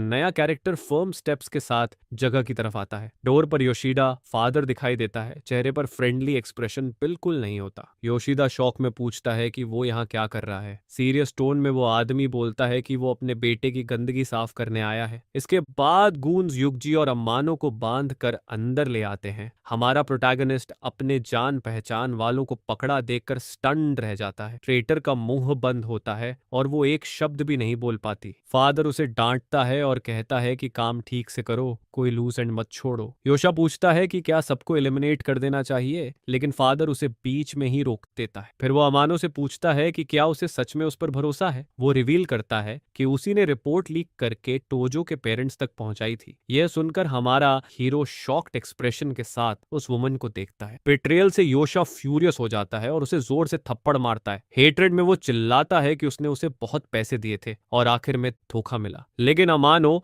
बिना डरे चिल्लाती है कि उसका दिल उसकी तरह सड़ा हुआ नहीं है। वो बोलती है कि वो टोजो के पेरेंट्स को सफर करते और विटनेसेस ढूंढते हुए और नहीं देख सकती थी। गुस्से में योशा उसे लात मारता है और चिल्लाता है कि वो उसे हमारे हीरो के साथ दफना देगा। उसी पल रिच गाय का फादर आगे बढ़ता है और पूछता है कि क्या वो मनिबू तोजो है। हमारा प्रोटैगनिस्ट जवाब देता है कि उसी आदमी ने उसे ये सब झेलने पर मजबूर किया और अब वो उसे पहचानता तक नहीं है। बूढ़ा आदमी मॉकिंग स्माइल देता है और कहता है कि उसे इनसिग्निफिकेंट इंसेक्ट्स को जानने की जरूरत नहीं। इसके तुरंत बाद वो सीधे मुद्दे पर आता है और पूछता है कि ऑटोप्सी रिपोर्ट की कॉपी कहाँ है। हल्की सी स्माइल के साथ हमारा हीरो बोलता है कि उसे ये जानकारी कभी नहीं मिलेगी। दोनों एक दूसरे को घूरते हैं प्योर टेंशन के साथ और फाइनल कॉन्फ्रंटेशन शुरू होने से पहले का ये पल भारी हो जाता है। इसके बाद वो आदमी अपने गूंज को इशारे से आने वाले अटैक के लिए रेडी रहने को कहता है। वो घमंड से ये भी बोलता है कि उसके पीछे बहुत पावरफुल फोर्सेस हैं। इसी वजह से वो वार्न करता है कि रिपोर्ट कहीं भी हो, सब कुछ यहीं खत्म होने वाला है। जाने से पहले वो मेलिशियस स्माइल के साथ मुड़ता है और कहता है कि उसे कुछ बताना है। बूढ़ा आदमी 2 गूंज की तरफ इशारा करता है और रिवील करता है कि वही लोग उसके पेरेंट्स को खत्म करने वाले थे। यह सुनते ही टोजो का एक्सप्रेशन पूरी तरह प्योर हेट्रेड में बदल जाता है। वो पूरी ताकत से अपनी मुट्ठी भींच लेता है, सबको खत्म करने के लिए रेडी होता है। नफरत से भरा हुआ वो पूरी ताकत से मनूरो योशिदा का नाम चिल्लाता है। वो चिल्लाकर बोलता है कि कोने में फंसा हुआ कीड़ा भी पलटकर लड़ता है और अपने हाथ में पकड़ी बॉटल फेंक देता है। बॉटल जमीन पर टूट जाती है और लिक्विड हर तरफ फैल जाता है। इसके कारण एक गून उस लिक्विड पर फिसल जाता है और पूरी तरह बैलेंस खो देता है। वो जोर से जमीन पर गिरता है। पडल के बीच उठने की कोशिश में उसे महसूस होता है कि उसका फेस लिक्विड से ढका हुआ है। मौका देखते ही हमारा हीरो आगे चार्ज करता है और पहले गन पर सॉलिड हिट मारता है। रिच गाय और उसका फादर समझ जाते हैं कि वो ऑयल है और उसे कावर्ड कहने लगते हैं। बिना मर्सी के हमारा प्रोटैगनिस्ट नाइफ से अपने रिवेंज का पहला टारगेट खत्म कर देता है। इसके तुरंत बाद वो एक ब्रूटल ब्लो मारता है ताकि वो दोबारा उठ ना सके। योशा गुस्से में आ जाता है और अपने सारे आदमियों को एक साथ अटैक करने का ऑर्डर देता है, लेकिन गूंज ऑयल पर फिसलते जाते हैं और एक एक करके गिरते हैं, लड़ने लायक नहीं रहते। इसके बाद हमारा प्रोटैगनिस्ट वॉल पर लगी एक बड़ी पेंटिंग की तरफ दौड़ता है। वहां से वो वॉल का सहारा लेकर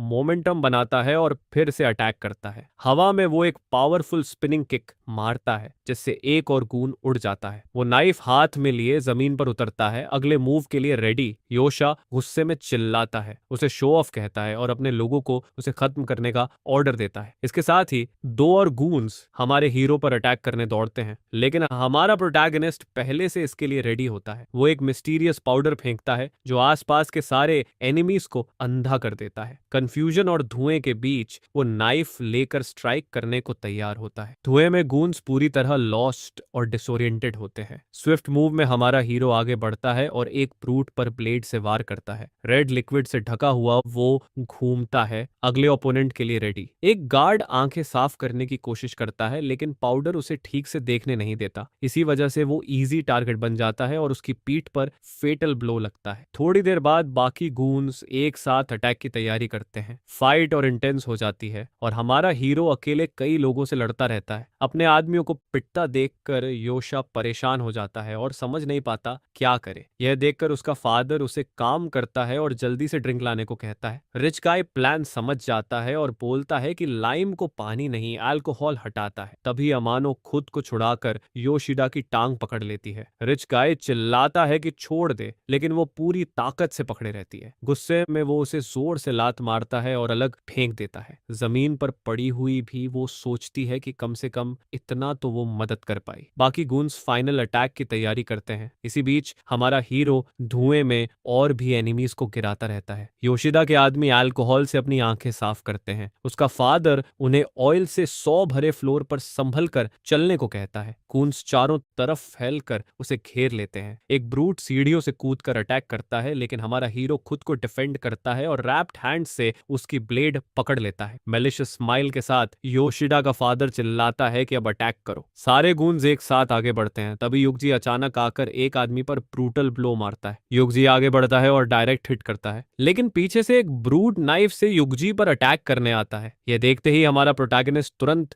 रिएक्ट करता है और एनिमी को पकड़कर रोक लेता है। ब्रूटल मूव के साथ वो उसे खत्म कर देता है और अपने दोस्त की जान बचाता है। योशा गुस्से में रिग्रेट करता है कि उसने युगजी को पहले क्यों नहीं मारा। इसके बाद हमारा हीरो एक और गून का अटैक अपनी आर्म से ब्लॉक करता है। घायल होने के बावजूद वो रुकता नहीं और बाकी एनिमीज से लड़ता रहता है। वो बॉल्ड गाय पर चार्ज करता है और बड़ी एजिलिटी से ब्लोज डॉज करता है। इसी दौरान योशिदा युगजी को धमकाता है, लेकिन युगजी बिना डर उसे चैलेंज करता है। हमारा प्रोटैगनिस्ट फोकस करता है और नई स्ट्रैटेजी बनाता है। वो अपनी जैकेट जमीन पर फेंकता है ताकि गूंस डिस्ट्रैक्ट हो। सारे ब्रूट फाइनल डिसाइसिव अटैक के लिए उसकी तरफ पड़ते हैं। स्माइल के साथ वो लाइटर जलाता है और पूछता है कि क्या उन्हें थोड़ी फायर चाहिए। गूंस कंफ्यूज होते हैं और छोटी सी फ्लेम जलती है। फ्लोर पर फैले ऑयल की वजह से अचानक सब एक बड़ी आग में घिर जाते हैं। इसी कंफ्यूजन का फायदा उठाकर युगजी योशिदा के फेस पर पावरफुल एक हमारा प्रोटैगनिस्ट मौका देखकर पूरी ताकत से रिच गाय पर चार्ज करता है। ब्रूटल ब्लो के साथ वो बैट से उसके सिर के बीचों बीच मारता है। जमीन पर पड़ा योशिदा यकीन नहीं कर पाता कि सब कुछ ऐसे खत्म हो गया। हमारा हीरो अपना पैर उसके फेस पर रखकर जोर से दबाता है, उसे ह्यूमिलिएट करता है। फिर वो फाइनल ब्लो के लिए तैयार होता है और पूछता है कि कोई आखिरी शब्द है या नहीं, लेकिन तभी योशिदा का फादर अमानो को हॉस्टेज बना लेता है और उसे खत्म करने की धमकी देता है। नाइफ उसकी गर्दन पर पर रखकर वो हमारे हीरो को पास आने से रोकने की कोशिश करता है। डेस्परेट होकर योशिडा अपनी जान की भीख मांगता है और कहता है कि वो सब गलत था। वो टोजो का नाम साफ करने और जो भी कीमत हो देने का प्रॉमिस करता है। बूढ़ा आदमी डील प्रपोज करता है और वार्न करता है कि कुछ भी गलत हुआ तो वो मर्सी नहीं दिखाएगा। हमारा हीरो जवाब देता है कि वो मरने से नहीं डरता और धमकी की परवाह नहीं करता। यह देखकर योशिदा बोलता है कि उसे खत्म कर दे और सारा ब्लेम उसी पर डाल दे, लेकिन हमारा प्रोटैगनिस्ट उसे चौंकाते हुए डिमांड करता है कि वो अपना सारा पैसा दे। रिच गाय मान जाता है और बताता है कि उसके पास गोल्ड बार्स भी छुपे हुए हैं। योशा सीढ़ियों की तरफ जाता है और उसका फादर सोचता है कि वो सेफ से वेपन लाने जा रहा है। बूढ़ा आदमी हमारे हीरो से कहता है कि पैसा लेकर जल्दी निकल जाओ, लेकिन टोजो और अमानो एक दूसरे को देखते हैं और लगता है दोनों का एक प्लान है। इसी पल अमनो ओल्ड मैन के पेट में जोरदार एल्बो स्ट्राइक मारती है। मौका मिलते ही हमारा प्रोटोगनिस्ट गिरे हुए नाइफ को पकड़ लेता है। बिना समय गनवाए वो आदमी के बाल पकड़ता है और काम खत्म करता है। प्रिसाइज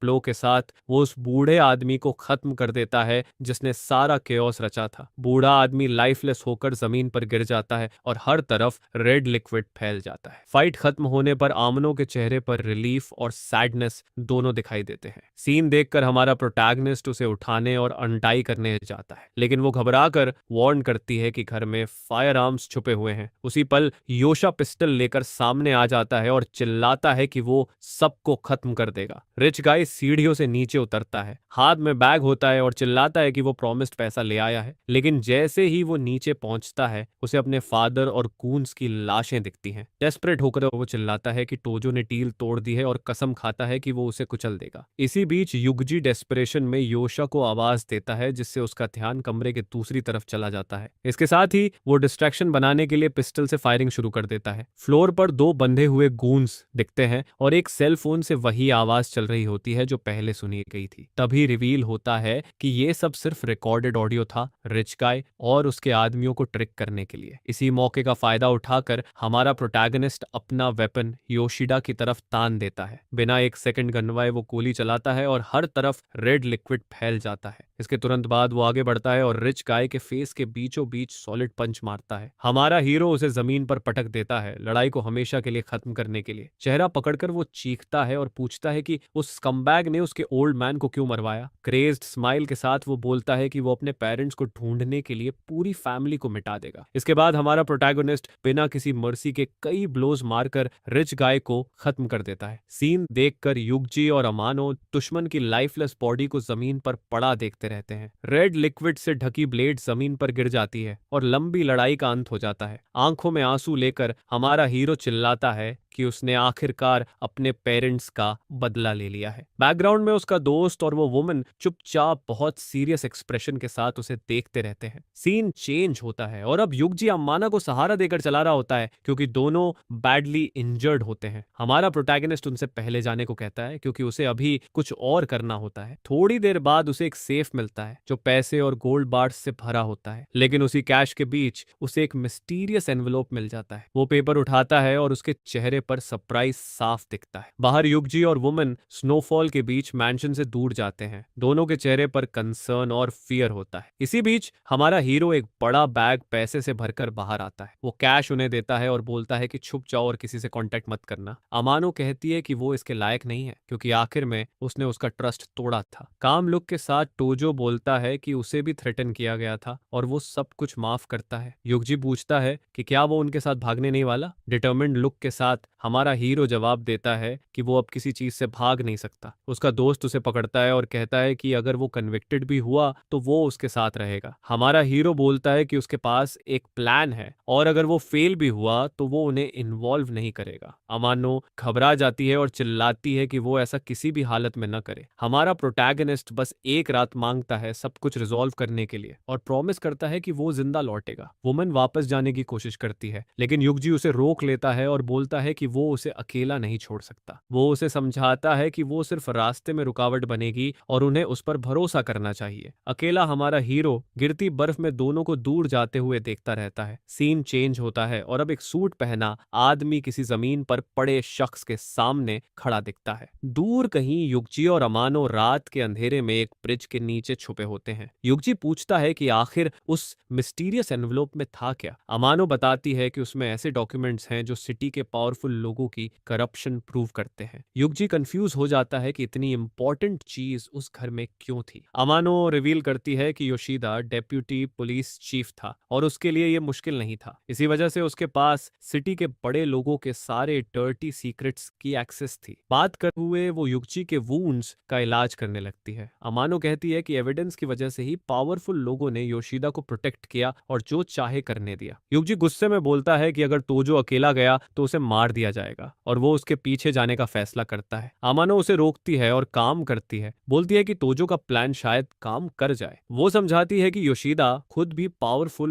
लोगों के लिए प्रॉब्लम बन चुका था और वो उसे हटाना चाहते थे। इसलिए हमारे प्रोटैगनिस्ट के बचने का सिर्फ एक ही चांस है, उनके साथ हाथ मिलाना। सीन एक कॉम्प्रोमाइजिंग फोटो पर कट होता है जिसमें एक आदमी दो औरतों के साथ बेड पर दिखता है। इसी बीच हमारा हीरो सूट में सीरियस और डिटर्मिन्ड एक्सप्रेशन के साथ सामने आता है। एक बैग उठाए वो लंबी सीढ़ियां चढ़ता है एक मैंशन की तरफ। हर कदम के साथ वो अपने फाइनल डेस्टिनेशन के करीब पहुंचता है बिना किसी डर के। सीढ़ियों के ऊपर एंट्रेंस पर पहले से सिक्योरिटी गार्ड्स खड़े होते हैं। गार्ड्स उसे रोकते हैं और हमारा प्रोटैगनिस्ट बोलता है कि उसे मिस्टर गॉड से मिलना है। एक ब्रूट बताता है कि बॉस आराम कर रहा है और उसे जाने को कहता है, लेकिन हमारा हीरो बिना डरे बोलता है कि ये मैटर आज ही रिजॉल्व होना चाहिए। गार्ड इरिटेट होकर अपनी उंगलियां चटकाता है और पूछता है कि क्या वो मरना चाहता है। इंटिमिडेटेड हुए बिना हमारा प्रोटैगनिस्ट अपना बैग अनजिप करना शुरू करता है। अंदर से वो योशिदा का सिर निकालता है और जमीन पर फेंक देता है। सिक्योरिटी गार्ड्स डर जाते हैं और पूछते हैं कि वो क्या करने वाला है। कोल्ड लुक के साथ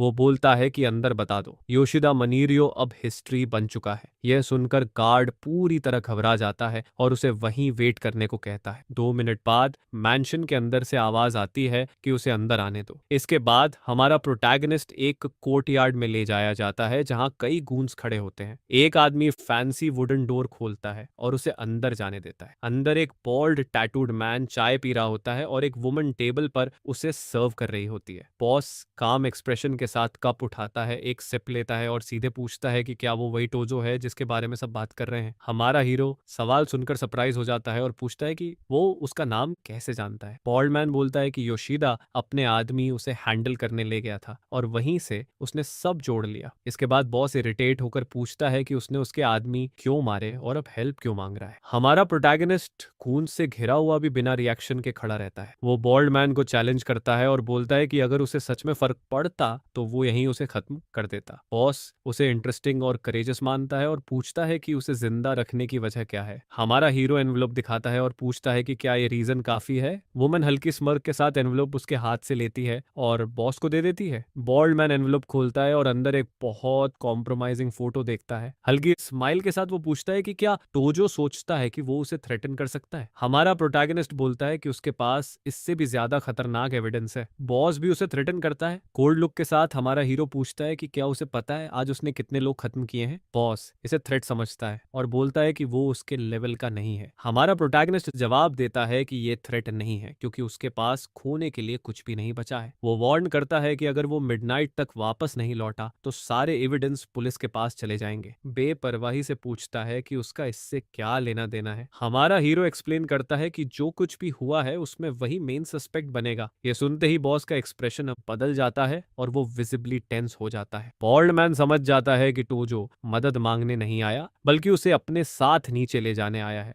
हमारा प्रोटैगनिस्ट एक डील ऑफर करता है कि वो एविडेंस यूज करके और ज्यादा पैसा बना सकता है। बॉस हंसता है और कहता है कि ये लड़का भी उसी की तरह फन है। इसके बाद बॉस अग्रीमेंट के साइन के तौर पर हमारे हीरो को एक ड्रिंक ऑफर करता है। बिना एक पल सोचे वो कप उठाता है और एक ही बार में पूरा पी जाता है। फिर वो कप वापस उस वुमन को दे देता है जो उनकी टेबल सर्व कर रही होती है। गॉड बोलता है कि वो सारा मेस क्लीन कर देगा लेकिन कंडीशन ये है कि टोजो उसके लिए काम करेगा। हमारा प्रोटैगनिस्ट हल्की सी स्मर्क देता है और बॉस का प्रपोजल एक्सेप्ट कर लेता है। फिर वो झुकता है और कसम खाता है कि वो अपनी जिंदगी नए बॉस को डेडिकेट करेगा। डील सील होते ही गॉड अपने आदमी गॉन मूडो को नए ऑर्डर्स देता है। लंबे बालों वाला आदमी मैसेज समझता है और शांति से कमरे से निकल जाता है। थोड़ी देर बाद बॉस उठता है और अपनी केन लेकर जाने लगता है। वो वुमन से ये भी कहता है कि लड़के का अच्छे से ख्याल रखे और उसे मंशन में रात बिताने दे। लेकिन हमारा प्रोटैगनिस्ट उसे मिडनाइट वाली वार्निंग याद दिलाता है कि वो सब कुछ पुलिस को भेज देगा। बॉल्ड मैन हल्की स्मर्क देता है क्योंकि उसे शुरू से ही पता था कि ये पूरा प्लान ब्लफ है। हमारा हीरो मुस्कुराता है और आसानी से पकड़े जाने के लिए माफी मांगता है। सीन चेंज होता है और अब उसे रेस्ट के लिए गेस्ट रूम में ले जाया जाता है। कमरे में वुमन सेडक्टिव लुक के साथ रात की तैयारी करने लगती है। वो मैंशन के नए गेस्ट को सिड्यूस करने की कोशिश करती है। वुमन कहती है कि गॉड ने उसे अच्छे से ट्रीट करने को कहा है और उसे अपने पास बुलाती है। हमारा प्रोटैगनिस्ट पास आता है लेकिन सीन से बिल्कुल अनफेस्ड लगता है। यह देखकर वुमन दोबारा कपड़े पहन लेती है। उसकी रिएक्शन समझ ना आने पर वो माफी मांगता है, कहता है कि वो बहुत टायर्ड है और चाहता है कि उसे अकेला छोड़ दिया जाए। वुमन उसके एटीट्यूड को देखकर कंफ्यूज्ड और इंट्रीग्ड रह जाती है। अकेला हमारा हीरो हॉट बाथ लेकर रिलैक्स करता है। दूसरे कमरे में बॉस वुमन से रिपोर्ट लेने का इंतजार कर रहा होता है। वो बताती है कि जैसा उसने सोचा था, लड़के ने उसे बेरेली देखा तक नहीं। सिगार पीते हुए बालर्ड मैन कहता है कि वो नॉर्मल नहीं है क्योंकि बहुत कम लोग अपनी डिजायर्स कंट्रोल कर पाते हैं। वुमन पूछती है कि क्या उसे हमारे प्रोटैगनिस्ट पर नजर रखनी चाहिए। गॉड कहता है कि वो यूजफुल है लेकिन अगर उसने धोखा दिया तो फेटल होगा और उन्हें उसकी वीक स्पॉट ढूंढनी होगी। सीरियस लुक के साथ वो सोचता है कि क्या वो सच में उसे पॉन बना सकता है। वुमन मैसेज समझ जाती है और प्लान से अग्री करती है। बेड पर लेटे हुए हमारा प्रोटैगनिस्ट आखिरकार थोड़ा आराम करता है। सीन मैंशन के बाहर शिफ्ट होता है और दिखता है कि नया दिन शुरू हो चुका है। अचानक हमारे हीरो की आंखें पूरी अलर्ट के साथ खुलती हैं। वो झटके से बेड पर बैठ जाता है जैसे कोई नाइटमेयर देखा हो। पिछली रात वाली वुमन पहले से वहां होती है और उसका चेहरा साफ करते हुए गुड मॉर्निंग विश करती है। वो सबके लिए थैंक्स बोलता है और कहता है कि उसे जाना है, लेकिन वुमन उसका हाथ पकड़ लेती है। फिर वो रिमोट उठाकर कहती है कि टीवी पर कुछ इंपॉर्टेंट देखो। न्यूज में रिपोर्ट आता है कि योशिदा के घर में आग लगी जिसमें 3 लोग मारे गए। हमारा प्रोटैगनिस्ट स्पीड देखकर इम्प्रेस्ड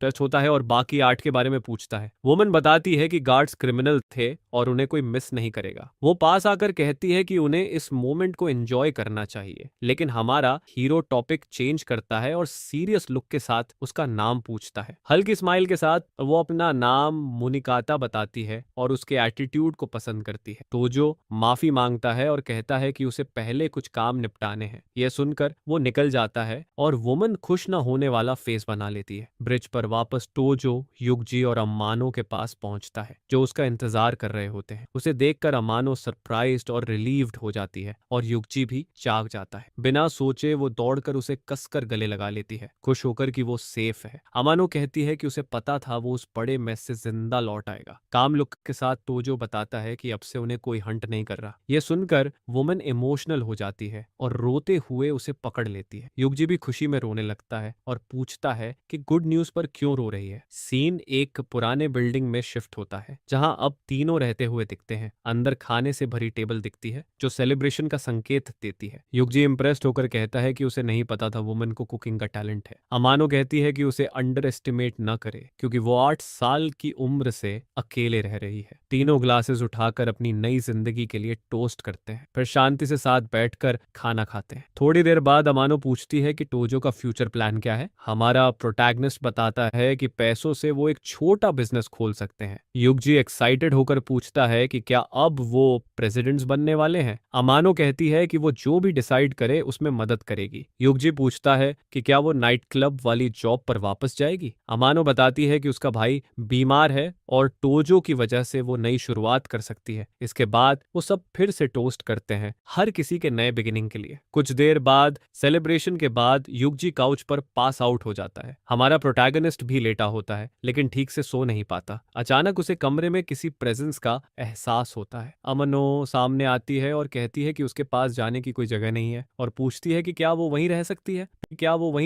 है। टोजो कहता है कि सिर्फ एक बेड और एक काउच है, वो फ्लोर पर सो जाएगा, लेकिन वुमन उसे रोकती है और उसका शोल्डर छूती है। वो कहती है कि उसके वुंड्स अभी हील नहीं हुए हैं और उसे बेड पर सोने को कहती है। फिर दोनों साथ लेटते हैं लेकिन थोड़ी दूरी बनाए रखते हैं। वहीं युगजी काउच पर जोर जोर से खर्राटे लेता रहता है, सबसे बेखबर। अचानक अमानो करवट बदलती है और बताती है कि उसे स्कूल टाइम से ही उसमें इंटरेस्ट था। अगली सुबह तोजो अमानो के पास शांति से सोता हुआ दिखता है। सड़क पर युगजी पूछता है कि क्या अमानो सच में उनके साथ रहने वाली है, जबकि कोई उन्हें देख रहा होता है। हमारा हीरो कंफर्म करता है और कहता है कि उसके पास और कोई जगह नहीं है और उन्हें एक बेड चाहिए। यह सुनकर युगजी खुश हो जाता है और कहता है कि जो पैसा मिला है वो काफी समय तक आराम से जीने के लिए काफी है। तभी अचानक कुछ ब्रूट्स सामने आ जाते हैं और युगजी कंफ्यूज हो जाता है। उनका लीडर उन्हें घूरता है और अपने गूंज से पूछता है कि क्या यही वो लोग हैं। युगजी वरीड लुक के साथ पूछता है कि क्या वो उन्हें जानता है। डर के मारे युगजी तोजो को खींचता है और कहता है कि ऐसे लोगों से दूर रहना ही बेहतर है। प्लांट गे उसे प्रोवोक करता है और कहता है कि पिछली बार उसने उस पर इजी गया था। हमारा प्रोटैगनिस्ट पूछता है कि क्या यही वो लोग थे जिन्होंने उसके दोस्त को हर्ट किया था। डेस्परेट होकर युगजी चिल्लाता है कि उसने कुछ नहीं किया और फाइट शुरू न करने को कहता है। ब्रूट पास आता है और युगजी को धमकाता है कि अगर दोबारा दिखा तो खत्म कर देगा। प्योर कॉन्टेम्प्ट और एंगर से भरी नजरों से वो दोनों को घूरता है। पेशेंस खोकर वो तोजो से पूछता है कि क्या उसे कोई प्रॉब्लम है और उसके फेस पर थप्पड़ मार देता है। लेकिन हमारा प्रोटैगनिस्ट एक पल भी नहीं सोचता और ब्रूटल पंच से उसके फेस पर पलटवार करता है। जोरदार ब्लो से ब्रूट उड़कर दूर गिरता है। जमीन पर गिरते ही उसके मुंह से बहुत सारा रेड लिक्विड निकलता है। जो हुआ उस पर यकीन न कर पाते हुए उसके साथ ही उसे उठाने दौड़ते हैं, जबकि ब्लॉन्ड गाय नफरत से हमारे हीरो को कोसता रहता है। यह देखकर हमारा प्रोटैगनिस्ट अपनी शर्ट खोल देता है और अपने शरीर पर पड़े सारे स्कार्स दिखाता है। उसकी इंटिमिडेटिंग हालत देखकर दोनों गूंज साफ तौर पर डर जाते हैं। हिट खाने के बाद भी ब्लॉन्ड गाय चिल्लाता है और अपने आदमियों से कहता है कि बस खड़े मत रहो, अटैक करो। जिस पर दोनों ब्रूट पूरी ताकत से हमारे हीरो की तरफ चार्ज करते हैं। हमारा प्रोटैगनिस्ट हल्की सी स्मर्क देता है क्योंकि वो पहले से इसके लिए तैयार होता है। दोनों गूंज एक साथ मारने की कोशिश करते हैं, लेकिन वो रेडी होता है, इसलिए वो इंप्रेसिव स्पीड के साथ पहला पंच डॉज कर लेता है। इसके तुरंत बाद वो ब्रूटल काउंटर अटैक करता है और दुश्मन को एक ही वार में नीचे गिरा देता है। प्योर फ्यूरी वाले लुक के साथ वो साफ दिखा देता है कि वो किसी के साथ मजाक नहीं कर रहा। दूसरा गून पंच मारने की कोशिश करता है, लेकिन हमारा हीरो उससे कहीं ज्यादा फास्ट होता है। इस वजह से वो आसानी से उसके फिस्ट को हवा में ही पकड़ लेता है और ब्लो रोक देता है। फिर दुश्मन की ही ताकत इस्तेमाल करके उसे जोर से जमीन पर पटक देता है। ब्लॉन्ड गाय हमारे प्रोटैगनिस्ट की स्ट्रेंथ देखकर पूरी तरह शॉक में चला जाता है। डर के मारे वो रुकने को कहता है और बोलता है कि सब उनकी गलती थी, लेकिन हमारा हीरो बात नहीं करना चाहता और फ्यूरियस लुक के साथ उसे पकड़ लेता है। वो इडियट के फेस पर एक और सॉलिड पंच मारने की तैयारी करता है। यह देखकर युगजी उसे रोक लेता है और कहता है कि रुक जा, उनकी जिंदगी अब बेहतर हो चुकी है। हमारा प्रोटैगनिस्ट उसे छोड़ देता है और वार्न करता है कि इस बार वो जाने दे रहा है, लेकिन अगली बार ऐसा नहीं होगा। इतना सुनते ही गैंग उठ खड़ी होती है और पीछे से धमकी देती है कि उन्हें उसका एड्रेस पता है और उनका बॉस उन्हें कुचल देगा। युगजी बताता है कि उनका बॉस कुरोसान है, जो उस इलाके का सबसे डेंजरस आदमी है। हमारा प्रोटैगनिस्ट दोस्त के शोल्डर पर हाथ रखता है और लगता है उसके दिमाग में कोई प्लान बन चुका है। स्माइल के साथ वो कहता है कि उन्हें कुरोसान से लड़ना चाहिए और टेरिटरी खुद के लिए ले लेनी चाहिए। युगजी शॉक में आ जाता है और सोचता है कि उसका दोस्त पूरी तरह बदल चुका है। वो वरीड भी होता है क्योंकि गैंग फाइट में बहुत सारे लोग लाएगी। तभी युगजी को दो लोग याद आते हैं जिनकी उसने पहले मदद की थी और वो कहता है कि वो उन्हें कॉल करेगा। सीन इंडस्ट्रियल एरिया में शिफ्ट होती है, जहां नेक्स्ट शोडाउन की तैयारी हो रही होती है। लोकेशन पर पहुंचते ही युगजी के दो दोस्त पहले से वहां वेट कर रहे होते हैं। हमारा प्रोटैगनिस्ट उन्हें देखकर ज्यादा इंप्रेस नहीं लगता और सोचता है कि ये कमजोर हैं, लेकिन युगजी उसे भरोसा दिलाता है कि भले ही वो स्ट्रांग न दिखें, लेकिन ट्रस्टवर्दी हैं। सिगरेट वाला आदमी सीधे पॉइंट पर आता है और पूछता है कि इस बार ओपोनेंट कौन है। गुस्से में युगजी बताता है कि दुश्मन वही खौफनाक कुरोसान है। नाम सुनते ही दोनों शॉक हो जाते हैं और पूछते हैं कि क्या सच में वही कुरो है। तोजो पूरी सिचुएशन समझाता है और वार्न करता है कि अगर डर लग रहा है तो वो जा सकते हैं, लेकिन स्मोकर एक्साइटेड हो जाता है और चिल्लाता है कि वो लंबे समय से उस आदमी को गिराना चाहता था। बिग गाय भी हाइप हो जाता है और कहता है कि वो इसी का इंतजार कर रहा था। हमारा प्रोटैगनिस्ट सोचता है कि उनमें उससे ज्यादा करेज है। वो वार्न करता है कि सिर्फ करेज काफी नहीं होगी, पूरी गैंग को हराने के लिए दिमाग भी चाहिए। वो अपने सिर की तरफ इशारा करता है और कहता है कि लोकेशन को अपने एडवांटेज में यूज करना होगा। सीन बदलती है और एक व्हाइट वैन तेज रफ्तार से तय जगह पर पहुंचती है। गाड़ी से बेसबॉल बैट से लैस कई गूंज उतरते हैं। थोड़ी देर बाद बॉस कुरोसन बाहर आता है और पूछता है कि क्या यही जगह है। ब्लॉन्ड गाय कंफर्म करता है और कहता है कि वो पूरे दिन उन पर नजर रखे हुए था।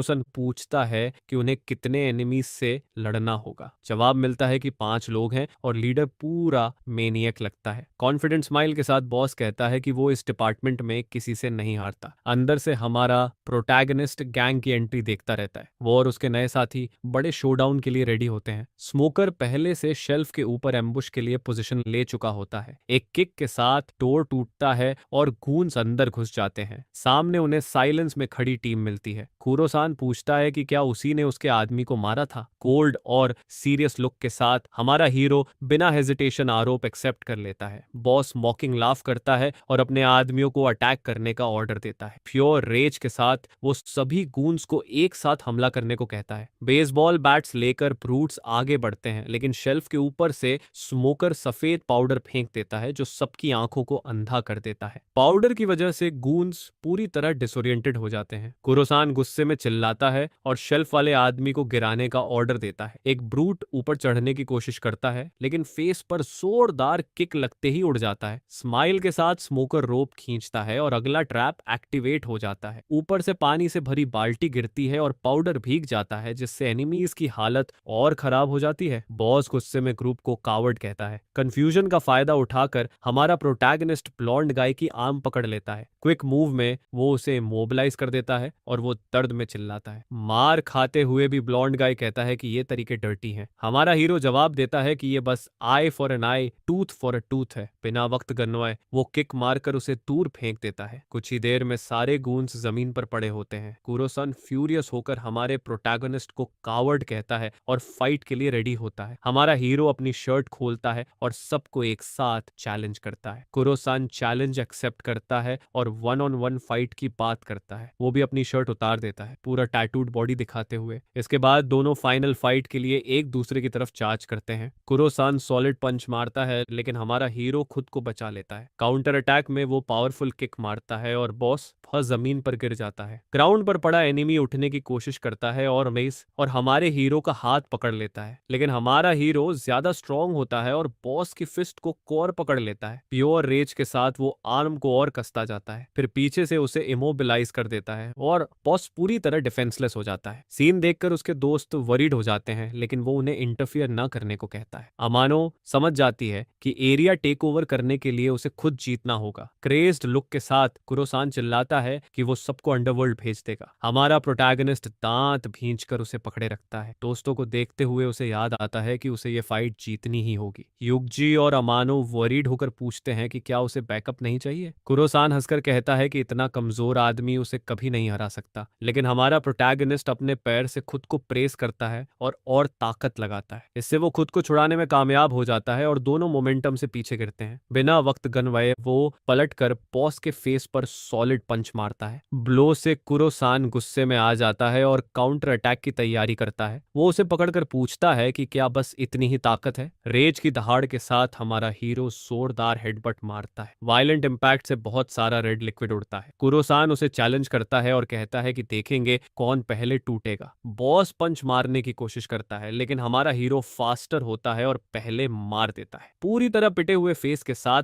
वो फाइट का फाइनल ब्लो तैयार करता है। एक ब्रूटल हेडबट के साथ वो आखिरकार गैंग लीडर को गिरा देता है। एक आखिरी एफर्ट के साथ वो फाइट खत्म कर देता है और उसका एनिमी पूरी तरह आउट हो जाता है। बाकी गूंस शॉक में रह जाते हैं और सोचते हैं कि बॉस पास आउट हो गया है। हमारा प्रोटैगनिस्ट बेस्ट बॉस को विक्टोरियस एक्सप्रेशन के साथ पकड़ता रहता है, फिर उसे छोड़ देता है और वो आदमी घुटनों के बल जमीन पर गिर जाता है, पूरी तरह ट्रेंड में महसूस करता है। उसके नए साथी दंग रह जाते हैं और उसे इनक्रेडिबली स्ट्रांग कहने लगते हैं। हार के बावजूद कुरोसान अपने आदमियों को एक साथ अटैक करने का ऑर्डर देता है, लेकिन बिग गाय आगे आकर कहता है कि वो किसी को भी आगे नहीं बढ़ने देगा। यह देखकर युगजी और अमानो चिल्लाते हैं कि फाइट खत्म हो चुकी है और वो हार चुका है। जमीन पर पड़ा बॉस हार मानने से इनकार करता है और नफरत से हमारे हीरो को घूरता है। हमारा प्रोटैगनिस्ट कहता है कि हिसाब बराबर हो गया है और फाइट ओवर है, लेकिन वो जोड़ता है कि युगजी के साथ जो किया गया था उसका बदला अभी बाकी है। एक किक के साथ वो उसे किताबों से भरी शेल्फ की तरफ उड़ा देता है। टक्कर इतनी जोरदार होती है कि बॉस अपने शरीर से लकड़ी तोड़ देता है। पूरी तरह पिटे हुए चेहरे के साथ कुरोसान राज और फ्रस्ट्रेशन में चिल्लाता है। ब्लॉन्ड गाय उसे रोकता है और कहता है कि बस करो, क्योंकि उसने पुलिस में अपने कॉजन को कॉल कर दिया है। हमारा हीरो रुक जाता है और कामली कहता है कि वो पुलिस के आने का वेट करेगा। युगजी यूजी पैनिक में बोलता है कि अफवाहें सच थीं और उन्हें भागना चाहिए। हमारा प्रोटैगनिस्ट अपनी शर्ट उठाता है और आने वाले हालात के लिए तैयार होता है। वो अपने दोस्तों को काम करता है और कहता है कि कोई अरेस्ट नहीं होगा, बस वेट करो। स्मोकर सिगरेट जलाता है और कहता है कि शायद अब वो फंस चुके हैं, लेकिन युग जी उसे भरोसा दिलाता है कि सब ठीक रहेगा क्योंकि उसे अपने दोस्त पर भरोसा है। अचानक पुलिस ऑफिसर्स फर्म स्टेप्स के साथ मौके पर पहुंचते हैं। एक ऑफिसर पूछता है कि यहाँ क्या हो रहा है और ब्लॉन्ड गाय भागकर शिकायत करता है। वो ग्रुप की तरफ इशारा करके कहता है कि इन्होंने ही सब शुरू किया और इन्हें पुलिस का डर नहीं है। ऑफिसर हमारे हीरो की तरफ देखता है और कहता है कि उसके कजिन को पीटने की हिम्मत दिखाने के लिए गट्स चाहिए। हमारा प्रोटैगनिस्ट समझ जाता है कि करोकी का कोई पुलिस रिलेटिव उसे बचा रहा था। मैलवलेंट स्माइल के साथ ऑफिसर कहता है कि वो उसे जिंदगी भर प्रिजन में सड़ने देगा। पूरी तरह घायल होने के बाद भी हमारा हीरो पूछता है कि क्या सच में उसके पास इतनी अथॉरिटी है। ऑफिसर घमंड से कहता है कि यहाँ वही लॉ है और उसे कोई चैलेंज नहीं करता। ब्लॉन्ड गाय रिक्वेस्ट करता है कि सेल में ले जाने से पहले वो उस पर कुछ पंचेस मार सके। नफरत भरी नजरों के साथ ऑफिसर अपने आदमियों को सबको अरेस्ट करने का ऑर्डर देता है। ऑफिसर्स बटन लेकर आगे बढ़ते हैं। तभी हमारा प्रोटैगनिस्ट अपना सेल फोन निकालता है और पूछता है कि क्या वो एक क्विक कॉल कर सकता है। ऑफिसर हंसता है और कहता है कि वो जिसे चाहे कॉल कर सकता है क्योंकि यहाँ कोई उसके सामने खड़ा नहीं हो सकता। स्माइल के साथ हमारा हीरो वार्न करता है कि 5 मिनट में ऑफिसर घुटनों पर होगा और माफी मांगेगा। कुरोसन पूछता है कि क्या उसे होडाक और चीफ तन्नाका के रिश्ते के बारे में नहीं पता। ऑफिसर रिवील करता है कि कुरोसान चीफ का नेफ्यू है और उससे ऊपर मानगिरो नाम का एक अनटचेबल आदमी है। हमारा प्रोटैगनिस्ट हल्की स्माइल के साथ सोचता है कि उन्हें नहीं पता मानजिरो पहले ही मारा जा चुका है। ऑफिसर उसे कॉल करने की चुनौती देता है और कहता है कि आखिर में कौन घुटनों पर होगा ये देखा जाएगा। हमारा हीरो फोन निकालता है और मुनिकाता नाम की वुमन को कॉल करता है। कॉल उठते ही वो हेलो कहता है जबकि बाकी लोग उसे ध्यान से देखते रहते हैं। दूसरी तरफ से जवाब आता है कि वो समझ गई है। थोड़ी देर बाद हमारा हीरो फोन काट देता है। वो सोचता है कि ये चेक करने का अच्छा मौका है कि उसका नया बॉस गॉड सच में ट्रस्टवर्दी है या नहीं। सीन चेंज होकर एक वुडन डोर दिखाता है जहां कोई अंदर आने की परमिशन मांग रहा है। मुनिकाता अपने बॉस को बताती है कि मनीबू टोजो मदद मांग रहा है। पीठ घुमाए बॉस गॉड सीरियस एक्सप्रेशन के साथ मैसेज सुनता है। पहले वो मना कर देता है और उसे अनग्रेटफुल ब्रैट कहता है। मुनिकाता निकलने ही वाली होती है लेकिन वो समझाती है कि हमारा हीरो केपेबल है और उसे छोड़ना गलत मूव होगा। बॉस को आइडिया पसंद आने लगता है और वो उसकी बात मान लेता है। वो ये भी कहती है कि प्रोटैगनिस्ट पूरी तरह उसके कंट्रोल में है और धोखा नहीं देगा। इसी वजह से बॉस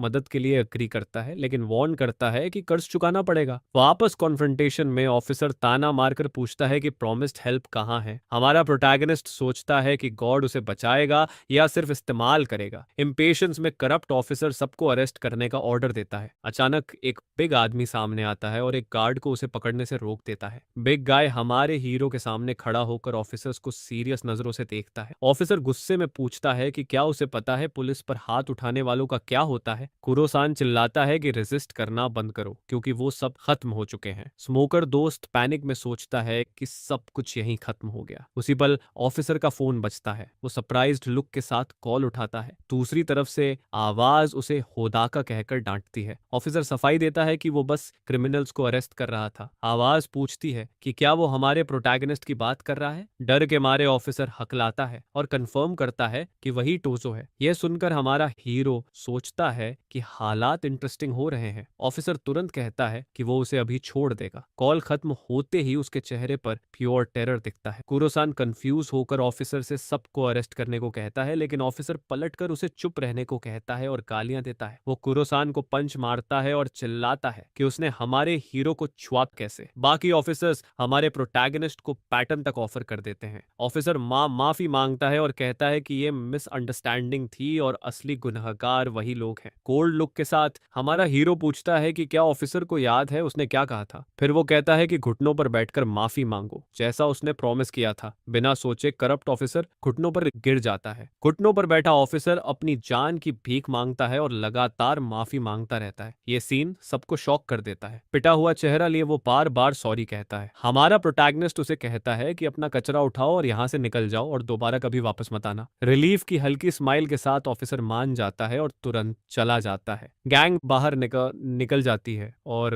हमारा हीरो उन्हें दरवाजे से जाते हुए देखता है। स्मोकर गुस्से में कहता है कि ऐसे सपोर्ट के साथ तो वही नया बॉस है। बिग गाय भी अग्री करता है और कहता है कि अब वो उसी को फॉलो करेगा। अमानो स्माइल के साथ पास आती है और उसकी तारीफ करती है, कहती है कि वो हमेशा अमेजिंग है। हमारा प्रोटैगनिस्ट उन्हें रुकने को कहता है, लेकिन प्रॉमिस करता है कि अगर वो उसके साथ रहे तो फायदा होगा। नए फॉलोअर्स एक्साइटेड हो जाते हैं और चिल्लाते हैं कि उसके साथ रहकर सब अच्छा होगा। थॉटफुल लुक के साथ हमारा हीरो सजेस्ट करता है कि अब उन्हें एक लेजिटिमेट बिजनेस शुरू करना चाहिए। यह सुनकर ग्रुप कंफ्यूज हो जाता है और शक भरी नजरों से उसे देखता है। वो एक्सप्लेन करता है कि करोकी के हटने से डिस्ट्रिक्ट खाली हो चुका है और अब वो उसकी शॉप्स टेक ओवर करेंगे। ग्रुप शॉक में पूछता है कि क्या वो सच में सब कुछ लेने की बात कर रहा है। सीरियस लुक के साथ हमारा प्रोटैगनिस्ट कहता है कि अगर कुछ करना है तो पूरा करो, वरना शुरू ही मत करो। इसलिए वो सिमोनो से कहता है कि एविडेंस लाए और उसकी तरफ से गॉड से मिलने जाए। महिला हल्की सी स्मर्क देती है क्योंकि वो उसका प्लान पूरी तरह समझ चुकी होती है। वहां से वो कहता है कि अब वो उस बिग शॉट से डील करने वाला है जो पूरी सिटी को कंट्रोल करता है। Scene cut